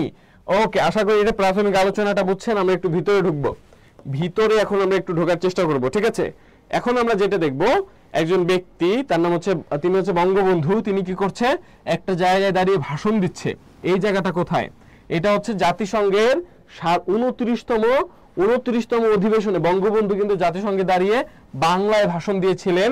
সেই বছরই ভাষণ দিয়েছিলেন যে বছর বাংলাদেশ জাতিসংঘের সদস্যপদ পায়, জাতিসংঘের সদস্যপদ পায়। ওকে, সেটা একটু দেখি, বাংলাদেশ কত সালে জাতিসংঘের সদস্যপদ পায়? আবেদন করেন 1972। 1971 সালে আমরা স্বাধীন হই শেষের দিকে, 72-এ আমরা আবেদন করি জাতিসংঘে। জাতিসংঘের আমরা পর্যবেক্ষক রাষ্ট্র ছিলাম হচ্ছে 2 বছর। তার মানে আমাদের পর্যবেক্ষণে জাতিসংঘ রেখেছিল কয় বছর? 2 বছর রেখেছিল পর্যবেক্ষণে। পর্যবেক্ষণ রাখার পরে জাতিসংঘের 29তম অধিবেশনে 1974 সালের 17ই সেপ্টেম্বর, খুবই গুরুত্বপূর্ণ, কবে? 1974 সালের 17ই সেপ্টেম্বর এই জাতিসংঘের 136তম দেশ হিসেবে সদস্যপদ পায় বাংলাদেশ। বাংলাদেশ জাতিসংঘের 136তম দেশ হিসেবে সদস্যপদ পেল। ওকে, একই অধিবেশনে 15ই সেপ্টেম্বর 1974, 15ই সেপ্টেম্বর, তার মানে ওই অধিবেশনেরই দুঃখিত 25 সেপ্টেম্বর কি হয় 1974 সালে? বঙ্গবন্ধু কি করে? এখানে দাঁড়িয়ে বাংলায় ভাষণ দেয়। বাংলায় ভাষণ দেয় জাতিসংঘে, বঙ্গবন্ধু দাঁড়িয়ে বাংলায় ভাষণ দেয়। ওকে, এটুকু ক্লিয়ার? এটুকু ক্লিয়ার? ওকে, শেখ মুজিব সাধারণ পরিষদে ভাষণ দিয়েছিল। ওকে ওকে, আমাদের থ্যাংক ইউ, ক্লিয়ার? এটুক ক্লিয়ার? দুটো ডেট, একটা হচ্ছে আমাদের 17ই সেপ্টেম্বর, 17ই সেপ্টেম্বর হচ্ছে মানে কি হয়, বাংলাদেশ সদস্যপদ পায়, এবং 25 সেপ্টেম্বর হচ্ছে কি পায়? 25 সেপ্টেম্বর হচ্ছে এই বঙ্গবন্ধু শেখ মুজিবুর রহমান জাতিসংঘে দাঁড়িয়ে কি করে? বাংলায় ভাষণ দেয়, বাংলায় ভাষণ দেয়। ওকে, 2 বছর পর্যবেক্ষক রাষ্ট্র ছিল। ওকে, আমরা তাহলে আগে একটু, আমরা এখন যেটা দেখবো, একটা সেলফ টেস্ট আপনাদের জন্য, একটা সেলফ টেস্ট। জাতিসংঘের কততম অধিবেশনে বাংলাদেশ সদস্য পদ পায়? একটু দ্রুত উত্তর করতে হবে, একটু দ্রুত উত্তর করতে হবে। জাতিসংঘের কততম অধিবেশনে বাংলাদেশ সদস্য পদ পায়? জাতিসংঘের কততম অধিবেশন? ওকে, ফারদিন ইসলাম বলেছে 29, নাসরিন বলেছে সি, এরপরে হচ্ছে আমাদের শাহিদা মায়া বলেছে সি, সঞ্জিদা বলেছে সি, আমাদের ফারিয়া বলছে ক্লিয়ার, থ্যাংক ইউ। এরপরে সবুজ বলেছে 29তম, হাই বলেছে 29তম, থ্যাংক ইউ সকলকে। অনেক বেশি তোমরা কি ক্লাসের প্রতি ডেডিকেটেড। একটা জিনিস মনে রাখবা ভাইয়া, তোমার এই সময়টাতে তোমার ব্যাচে আবেদন করেছে ঢাকা ইউনিভার্সিটির কয়েক লাখ। ঢাকা ইউনিভার্সিটি এই অ্যাপ্লাই থেকে 35 কোটি টাকা ইনকাম করছে। এই অ্যাপ্লাই থেকে, তুমি অ্যাপ্লাই করছো, তোমার মতো আরো অনেক অ্যাপ্লাই করছে, 35 কোটি টাকা। তার মানে কত স্টুডেন্ট অ্যাপ্লাই করেছে? এই লাখ স্টুডেন্ট অ্যাপ্লাই করেছে। তুমি যে সময় ক্লাস করতেছো, এই সময় কিন্তু আর 5টা ছেলে ক্লাস করতেছে না, আর 5টা ছেলে রিলস দেখতেছে, আর 5টা ছেলে তাদের বিভিন্ন ধরনের মানে বিনোদনমূলক জিনিস দেখতেছে। এই দেখার মাধ্যমে তোমার পার্থক্য, তার পার্থক্য কিন্তু এখান থেকেই সৃষ্টি হবে। তোমার কি মনে হয় এই টপিকটা ইম্পর্টেন্ট না? খুবই ইম্পর্টেন্ট। প্রতি বছর এখান থেকে অবশ্যই কোশ্চেন হয়। এখান থেকে কোশ্চেন হলো, একটা কোশ্চেনও যদি আল্লাহ যদি কবুল করে, একটা কোশ্চেনও যদি আজকে তোমার এখান থেকে কমন পড়ে যায়, তোমার ফ্রেন্ড যদি না পারে, ওই একটা কোশ্চেনের জন্য, ওই একটা নাম্বারের জন্য তোমার ফ্রেন্ড এবং তোমার সিরিয়ালের পার্থক্য চলে আসবে মিনিমাম কয়েক হাজার পর্যন্ত পার্থক্য চলে আসবে। সুতরাং ঢাকা ইউনিভার্সিটি ভাই এত সহজ না, বিভিন্ন প্রতিযোগিতামূলক পরীক্ষা এত সহজ না। চেষ্টা করতে হয়, নিজের সর্বোচ্চটা দিয়ে চেষ্টা করতে হয়। যুদ্ধে যখন নামছো, যুদ্ধে সর্বোচ্চটা দিয়ে চেষ্টা করো, আল্লাহর উপর সৃষ্টিকর্তার উপর ভরসা রাখো, ইনশাআল্লাহ সফল তুমি হবাই হবা, অবশ্যই তুমি সফল হবা। চেষ্টা করো, চেষ্টা কিন্তু তোমাকে অবশ্যই করতে হবে। ওকে, আমরা দেখলাম কি অনেকে উত্তর করেছে সি, থ্যাংক ইউ। 29তম অধিবেশনে কি হলো? জাতিসংঘের সদস্যপদ পেল কে? জাতিসংঘের সদস্যপদ পেল হচ্ছে বাংলাদেশ। এখন আমরা যেটা একটু দেখব, জাতিসংঘের অঙ্গ সংগঠন। জাতিসংঘ বেসিক্যালি একটা জায়গা। এই যে ধরো ঢাকা ইউনিভার্সিটি কিন্তু একটা প্রতিষ্ঠান, হ্যাঁ একটা প্রতিষ্ঠান। কিন্তু এই ঢাকা ইউনিভার্সিটি আসলে যদি তোমাকে বলা হয় যে কোনটা ঢাকা ইউনিভার্সিটি, মানে কোন বিল্ডিংটা আসলে ঢাকা ইউনিভার্সিটি, তুমি বলতে পারবা? বলার কোনো সুযোগ নাই। পুরো এরিয়া জুড়ে, পুরো এই 300 থেকে 600 একর এরিয়া জুড়ে কিন্তু ঢাকা ইউনিভার্সিটি। বুঝাতে পারছি? এক্সাক্ট কোনো বিল্ডিং নাই যে বিল্ডিংটা তুমি দেখায় বলতে পারবা এটা ঢাকা ইউনিভার্সিটি, বা এক্সাক্ট কোনো প্রতিষ্ঠান নাই, একটা প্রতিষ্ঠান যেটা ঢাকা ইউনিভার্সিটি। কলা অনুষদ, আইন ও সামাজিক বিজ্ঞান অনুষদ, এরপরে আমাদের বিজ্ঞান অনুষদ, বাণিজ্য অনুষদ, চারুকলা ইউনিট, ঠিক আছে, এই সবগুলা অনুষদ বা অঙ্গ সংগঠন মিলে ঢাকা ইউনিভার্সিটি। ওইরকম জাতিসংঘ কিন্তু একটা কোনো প্রতিষ্ঠান তুমি অ্যাকচুয়ালি বলতে পারবা না এইটা জাতিসংঘ। জাতিসংঘ মোট 6টা অঙ্গ সংগঠন, এই 6টা অঙ্গ সংগঠনে একত্রে বলা হয় জাতিসংঘ। এর মধ্যে প্রথম যেটা, সেটার নাম হচ্ছে সাধারণ পরিষদ। ভাই সাধারণ পরিষদ কি? এর ইংরেজি হচ্ছে জেনারেল অ্যাসেম্বলি। এইখানে হচ্ছে বিভিন্ন ধরনের বার্ষিক যে সাধারণ সভাগুলো হয় এখানে হয়, এর মাধ্যমে চাঁদা তোলা হয়, এর মাধ্যমে সচিবদের নিয়োগ দেওয়া হয়, এর মাধ্যমে বৈঠক করা হয়। এই সাধারণ পরিষদের মাধ্যমে বিভিন্ন বিল উত্থাপন করা হয়, বাজেট উত্থাপন করা হয় এই সাধারণ পরিষদের মাধ্যমে। ওকে, নাম্বার 2 খুবই গুরুত্বপূর্ণ যেটা, নিরাপত্তা পরিষদ, ইংরেজিতে বলে সিকিউরিটি কাউন্সিল। নিরাপত্তা পরিষদ নিয়ে একটু পরে বিস্তারিত আলোচনা করবো, এটা বাদ দেই। ওকে, এরপরে আমরা যেটা পাবো সেটার নাম হচ্ছে ওসি পরিষদ। তার নাম হচ্ছে কি ভাইয়া? ওসি পরিষদ। ওসি পরিষদ কি? এটা কিন্তু অনেকবার আমরা পড়ছি, কিন্তু এর কার্যক্রমটা আমরা জানি না।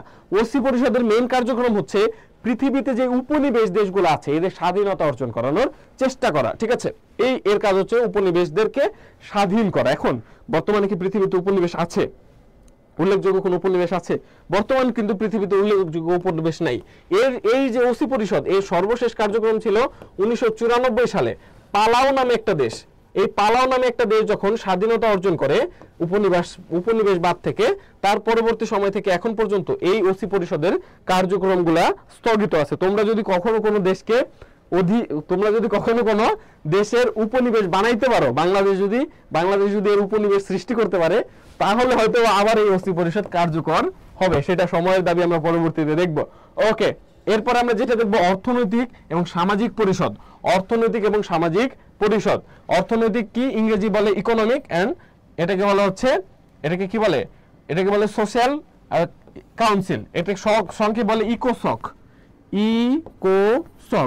Economic and social council. ওকে, অর্থনৈতিক এবং সামাজিক পরিষদ। হ্যাঁ, এর কাজ কি? এর কাজ হচ্ছে পৃথিবীব্যাপী অর্থনৈতিক যে ভাবধারা এটাকে নিয়ন্ত্রণ করা। যেরকম জাতিসংঘের 11টা সম্মেলনের মধ্যে একটা সম্মেলনের নাম ছিল ব্রিটন উডস সম্মেলন। সেই ব্রিটন উডস সম্মেলনে কিন্তু জাতিসংঘ কি করে? বিশ্ব ব্যাংক প্রতিষ্ঠা করে, জাতিসংঘ IMF প্রতিষ্ঠা করে, জাতিসংঘ এই যে আমাদের ডলার, এই ডলারটাকে হচ্ছে আন্তর্জাতিক মুদ্রায় রূপান্তর করে। ওই রকম অর্থনৈতিক এবং সামাজিক রিলেটেড যেই কার্যক্রম জাতিসংঘ পরিচালনা করে সেটা এই অঙ্গ সংগঠনের মাধ্যমে পরিচালনা করে। এরপরে পাবো আমরা হচ্ছে আন্তর্জাতিক আদালত। বা আন্তর্জাতিক আদালত কোথায় অবস্থিত? তোমরা একটু কমেন্টস করো আন্তর্জাতিক আদালতটা কোথায় অবস্থিত? আমরা একটু দেখতে চাই আন্তর্জাতিক আদালত কোথায় অবস্থিত। ওকে, ভাইয়াদের মোটিভেশনাল ভিডিওগুলো আমাদের উৎসাহ দেয়। আসলে মোটিভেশন, তোমার জীবনের মোটিভেশন তুমি। একটা জিনিস আমি সবসময় বলি, বাইরে থেকে এত মোটিভেশন নেওয়ার কোনো দরকার নেই। তুমি যখন তোমার বাবা মার মুখটা দেখো, তখন কি তোমার মোটিভেশন ভিতরে কাজ করে না? মোটিভেশন না কাজ করলো, তোমার বাবা মা এত কষ্ট করে তোমাকে এই পর্যন্ত বড় করছে, একবারও মনে হয় না যে বাবা মার ঋণটা একটু হলেও শোধ করা উচিত? ঋণ তো শোধ করা কখনো সম্ভব না। একবারও কি মনে হয় না যে বাবা মার কি করা উচিত? মুখটা একটু উজ্জ্বল করা উচিত? তোমাদেরকে একটু দেখা, এটা যদি উচিত হবে না, এই যে আমার দেখো, এটা কি? আমার ফোনের ব্যাকগ্রাউন্ডে আমাদের কি আছে? এখানে যে ব্যক্তিটাকে দেখো, একটা মানুষকে, একটা মহিলাকে আমি চুমু দিয়ে রইছি। সে কে জানো? সে হচ্ছে আমার মা। এটা হচ্ছে আমার জীবনের অন্যতম সেরা একটা অর্জন। আর যেই দিন আমার মাকে একজন গর্বিত অভিভাবক হিসেবে একটা পুরস্কার দেওয়া হইলো সকলের সামনে, এত বড় বড় মানুষের সামনে, সেই দিন আমার মা, আমি নিজে কান্না করে দিছি ওই জায়গায়। কারণ আমি আমার মাকে জীবনে কি দিতে পারছি আমি না পারছি আমি জানি না। এই দিনটাতে হইলেও আমার মা আমাকে নিয়ে গর্ব করছে যে আমার একটা ছেলে আছে, আমার এই ছেলেটা আমাকে কিছু, মানে আমার মা আমাকে নিয়ে গর্ব করছে, আমার পরিবার আমাকে নিয়ে গর্ব করতেছে। এই জিনিসটা যখন আমি ভাবছি, আমার ভাই, ওই সময়টা যদি তোমার জীবনে পেতে চাও, এরকম একটা সময়, তোমাকে কিন্তু এখন পরিশ্রম করতে হবে। আর অল্প কিছু দিন আছে, আমি আবারও বলছি, এই অল্প কিছুদিন তুমি গেমস খেললেও পার হয়ে যাবে, তুমি আরেকজনের সাথে কথা বললেও পার হয়ে যাবে, তুমি যাই করো, ঘুমাই কাটাইলেও পার হয়ে যাবেই, পড়াশোনা করলেও পার হয়ে যাবে। সুতরাং এই 2টা মাস একটু কষ্ট করো, 1-2 মাস যে আছে, একটু কষ্ট করো। আল্লাহ তোমার মুখের দিকে তাকাবেই। সৃষ্টিকর্তা তোমাকে অবশ্যই কখনো নিরাশ করবেন না। একটু পরিশ্রম করো। ওকে, অনেকে উত্তর করেছে নেদারল্যান্ডসের হেগ শহর। থ্যাংক ইউ সকলকে। নেদারল্যান্ডসের হেগ শহর, আসলে হেগ শহর নিয়ে একটা ঘটনা আছে, আমরা সেটা অন্য একদিন বলবো। ওকে, নেদারল্যান্ডসের হেগ শহর। এবং শেষে আমরা কি বললাম? সচিবালয়। ওকে, সচিবালয় কি বাংলাদেশেও সচিবালয় আছে? অবশ্যই আছে। এই সচিবালয় কাজ কি? সচিবালয়ের কাজ হচ্ছে এর সচিবরা কি করে, এর সচিবরা হচ্ছে পুরোটাকে ফাংশন করে, ঠিক আছে, এদের নীতি নির্ধারণ করে, অন্যান্য কার্যক্রম করে এই সচিবালয়। এই সচিবালয়ে যে প্রধান থাকে তাকে বলা হচ্ছে মহাসচিব, তাকে কি বলে, মহাসচিব। ওকে, এই মহাসচিব নিয়ে আমরা একটু আলোচনা করি, মহাসচিব নিয়ে একটু আলোচনা করি, তারপরে আমরা বাকিটা দেখব। ওকে, মহাসচিব নিয়ে, ও তার আগে নিরাপত্তা কাউন্সিলটা নিয়ে একটু কথা বলবো। নিরাপত্তা কাউন্সিল, যে নিরাপত্তা কাউন্সিল পৃথিবীব্যাপী নিরাপত্তা নিশ্চিত করা, এই নিরাপত্তা কাউন্সিলের আমরা যদি দেখি এর সদস্য ছিল দুই ধরনের, সদস্য হচ্ছে দুই ধরনের, একটা হচ্ছে স্থায়ী সদস্য আর একটা হচ্ছে অস্থায়ী সদস্য। আর এটাকে অস্থায়ী সদস্য। স্থায়ী সদস্যের দেশ হচ্ছে 5টি। স্থায়ী সদস্য যখন প্রতিষ্ঠা হয় তখনও 5টি ছিল, এখনো 5টি। এই 5টি কোনটা? 5টি হচ্ছে আমাদের ওই দ্বিতীয় বিশ্বযুদ্ধের সময় আমাদের আমাদের মিত্র শক্তিতে ছিল। কে? চীন। প্রথমে ছিল ব্রিটেন, তারপরে ফ্রান্স, তারপর কি আসলো? আমেরিকা, তারপর রাশিয়া, চীন আসলো একসাথে, রাশিয়া, চীন, আর শেষে আসলো আমেরিকা। হ্যাঁ, এই যে এই 5টা দেশ মিলে কি আমাদের এই 5টা হচ্ছে স্থায়ী সদস্য জাতিসংঘের। এই 5টা দেশকে স্থায়ী সদস্য। অস্থায়ী সদস্য হচ্ছে 10টা। অস্থায়ী সদস্য ভাই কয়টা? 10টা। অস্থায়ী সদস্য হচ্ছে 10টা।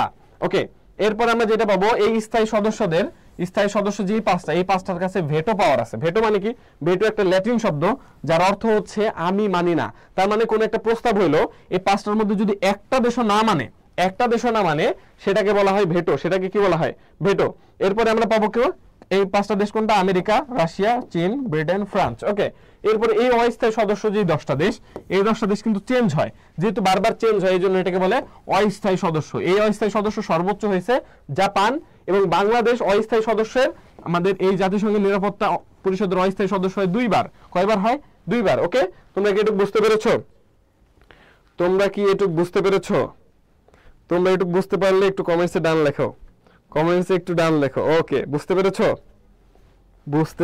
অনেকে দেখি ইমোশনাল হয়ে গেছে আমার কথা শুনে। প্রত্যেকটা ঢাকা ইউনিভার্সিটি সহ যতগুলো সফল মানুষ আছে, প্রত্যেকটা মানুষের জীবনে একটা খুব ইম্পর্টেন্ট একটা গল্প আছে, ব্যাকগ্রাউন্ড আছে। সেই মানুষটা যদি সেই গল্পটা মন খুলে বলতে চায়, তার চোখে পানি চলে আসবে। এতটা মর্মস্পর্শী সবার জীবনে একটা সংগ্রাম থাকে। তুমি কি মনে করছো সংগ্রাম না করে সবকিছু সফল হয়ে যাবে? এত সহজ পৃথিবী? এত সহজ না। পৃথিবী তোমাকে একটা চান্স দিচ্ছে। আমি আবারও বলি, জন্ম, মৃত্যু আর হচ্ছে ঢাকা ইউনিভার্সিটি, এই 3টা জীবনে একবারই আসে।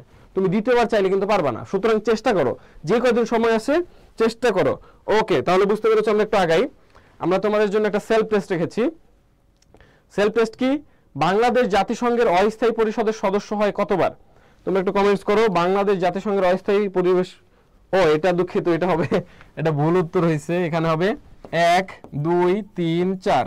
তোমরা একটু উত্তর করো, এটা একটু ভুল আছে এদিকটায়।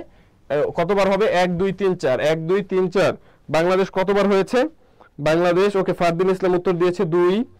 থ্যাংক ইউ আমাদের। ওকে, দেখা যাচ্ছে অনেকেই কিন্তু উত্তর করছে। আমাদের সেলিম উত্তর করেছে 2বার। আচ্ছা, ওকে, দোয়া রইলো। থ্যাংক ইউ সকলের জন্য। আসলেই দোয়া, মনের অন্তঃস্থল থেকে দেওয়া। তোমরা এত কষ্ট করে ক্লাসটি দেখছো, যথেষ্ট সময় নিয়ে কিন্তু ক্লাসটি হচ্ছে। তোমরা এত কষ্ট করে দেখছো, আল্লাহ তোমাদের মনের আশা বা সৃষ্টিকর্তা তোমাদের মনের আশা পূর্ণ করুক। ওকে, আমরা এখন যেটা দেখবো, এবং জয়কল্লী পরিবারের জন্য তোমরা আসলে মানে দোয়া করো। তারা এত পরিমাণ তোমাদের জন্য পরিশ্রম করে, তোমাদের ভাবার বাইরে। এত রাত হয়ে গেছে, তারপরেও কিন্তু তারা বাসায় যায় না। সবাই কিন্তু তোমাদের জন্য বসে রয়েছে এখানে। একমাত্র তোমাদের একটা ক্লাস দিবে, এই ক্লাস থেকে কিন্তু তোমাদের কোনো পেমেন্ট নেওয়া হচ্ছে না তোমাদের কাছ থেকে। তারপরেও এত টাকা দিয়ে তারা বাজেট করে এই ক্লাসগুলো তোমাদের কেন দিচ্ছে যেন তোমরা বুঝতে পারো। সুতরাং তাদের জন্য, জয়কল্লী পরিবারের জন্য তোমরা একটু দোয়া করো। এখন দেখি আমাদের তাহলে সবাই উত্তর করছে 2। Thank you. এখন আমরা যেটা দেখবো, এখন জাতিসংঘের মহাসচিব, কয়েকজন মহাসচিবকে দেখবো। জাতিসংঘের যে প্রথম মহাসচিব ছিল তার নাম হচ্ছে ট্রিগ ভ্যালি। তার নাম কে? ট্রিগ ভ্যালি, জাতিসংঘের প্রথম মহাসচিব। ওকে, এরপরে এই একজনকে পাবো উথান্ট।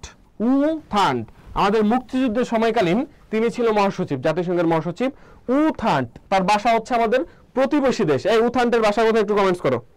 উথান্টের বাসা কোথায়? আমরা দ্রুত সময়ের মধ্যে শেষ করে দিব।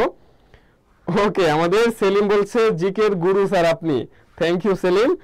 আমার থেকে অনেক ভালো পড়ায় অনেকেই আছেন, অনেক মানে প্রত্যেকটা শিক্ষকই অনেক বেশি ভালো পড়ায়। তোমরা যদি নিজেরা ক্লাসটা মনোযোগ দিয়ে করো, অবশ্যই সবার ক্লাসই ভালো লাগবে। ওকে, তার মানে আমাদের উথান্ট কে? ওকে, আমাদের একজন মায়া বলেছে মায়ানমার। ওকে, উথান্টের বাসা কোথায়? আমাদের ফারদিন বলেছে মিয়ানমার। Thank you. আমাদের অনেকেই কিন্তু উত্তর করছে মিয়ানমার, ঠিক আছে। তার মানে উথান্টের ভাষা কোথায়? উথান্টের ভাষা হচ্ছে মিয়ানমার, বার্মা বলেছে একজন। ওকে, এই বার্মা কিন্তু মিয়ানমারের পূর্ব নাম ছিল, জানো তোমরা? মিয়ানমার সম্পর্কে একটু বলি দু এক লাইন। মিয়ানমার হচ্ছে 1935 সালে ভারতবর্ষ থেকে বের হয়ে যায়। 1948 সালে এই মিয়ানমার হচ্ছে ব্রিটিশদের কাছ থেকে স্বাধীনতা অর্জন করে, ঠিক আছে। এরপরে 1982 সালে এই মিয়ানমার বার্মা থেকে নামকরণ করা হয়, না 1979 সালে এই মিয়ানমারের রোহিঙ্গা যারা ছিল এই রোহিঙ্গাদের নাগরিকত্ব বাতিল করে 1989 সালে বার্মা থেকে মিয়ানমার নামকরণ করা হয়। 1990 সালে একটা নির্বাচন হয়, সেই নির্বাচনে কিন্তু মিয়ানমারের সামরিক বাহিনীর সাথে নির্বাচন হয় অং সান সুচির দল, ঠিক আছে, গণতান্ত্রিক পার্টি। তারপরে 91 সালে এই অং সান সুচি শান্তিতে নোবেল পায়। 2017 সালের 25 আগস্ট কিন্তু ওই নাফ নদী হয়ে মিয়ানমার নাফ নদী হয়ে বাংলাদেশে আসে কারা? রোহিঙ্গারা প্রবেশ শুরু করে। এটা মোটামুটি মিয়ানমার নিয়ে কথা, বার্মা থেকে মিয়ানমার। ওকে, উথান্ট হচ্ছে মিয়ানমারের বাড়ি, জাতিসংঘের কি ছিল? মহাসচিব মুক্তিযুদ্ধের সময়কালীন। এই জন্য মুক্তিযুদ্ধের সময় দেখবা বাংলাদেশ অত বেশি জাতিসংঘ থেকে সাহায্য পায় নাই। ওকে, এরপরে বর্তমান যে আছে তার নাম অ্যান্তোনিও গুতারেস। কোন দেশের? এই অ্যান্তোনিও গুতারেস কোন দেশের? কমেন্টস করো, অ্যান্তোনিও গুতারেস কোন দেশের? অ্যান্তোনিও গুতারেস কোন দেশের? দ্রুত একটু কমেন্টস করো। বর্তমানে যে জাতিসংঘের মহাসচিব অ্যান্তোনিও গুতারেস কোন দেশের? অ্যান্তোনিও গুতারেস, ওকে, অ্যান্তোনিও গুতারেস কোন দেশের? এই ভদ্রলোক কোন দেশের? ওকে, অনেকে কিন্তু উত্তর করছে, থ্যাংক ইউ। অ্যান্তোনিও গুতারেস হচ্ছে আমাদের কি? উনি হচ্ছে পর্তুগালের, উনি কিন্তু পর্তুগালের সাবেক প্রাইম মিনিস্টার। ইনি একজন প্রাইম মিনিস্টার, সাবেক প্রাইম মিনিস্টার, তার নাম হচ্ছে অ্যান্তোনিও গুতারেস, সাবেক প্রাইম মিনিস্টার। ওকে, এখন আমরা যেটা দেখব লাস্ট একটা সেলফ টেস্ট। উত্তর করো, আজকের ক্লাসটির জন্য জয়কলি পরিবারকে নিয়ে আপনার মন্তব্য কি? অসংখ্য ধন্যবাদ, না কৃতজ্ঞতা প্রকাশ করছেন, না নিজের পরিবার মনে করছেন জয়কলি পরিবারকে, নাকি সবগুলো? দয়া করে একটু উত্তর করে দেন, আজকের উত্তর করে দেন। উত্তর কি হবে?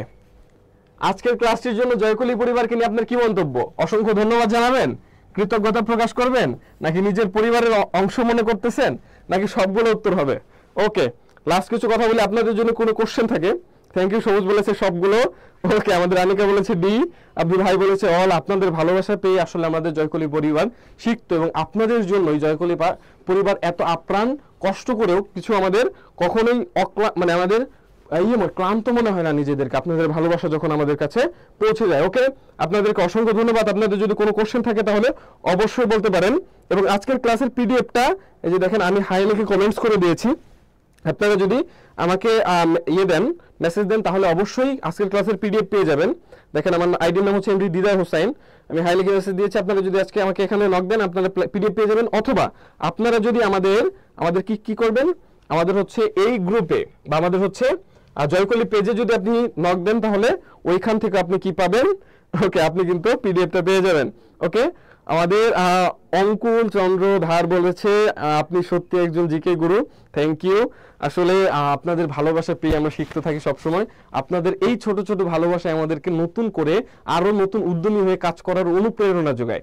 আপনাদের সাথে থাকতে পারলে ইনশাল্লাহ সারা জীবন ভালোভাবে সুখের সাথে বেঁচে থাকতে পারবো। থ্যাংক ইউ জয়কলি ফ্যামিলি, এবং থ্যাংক ইউ সকলকে। ওকে, পিডিএফ দিবেন না ভাই? অবশ্যই দিব।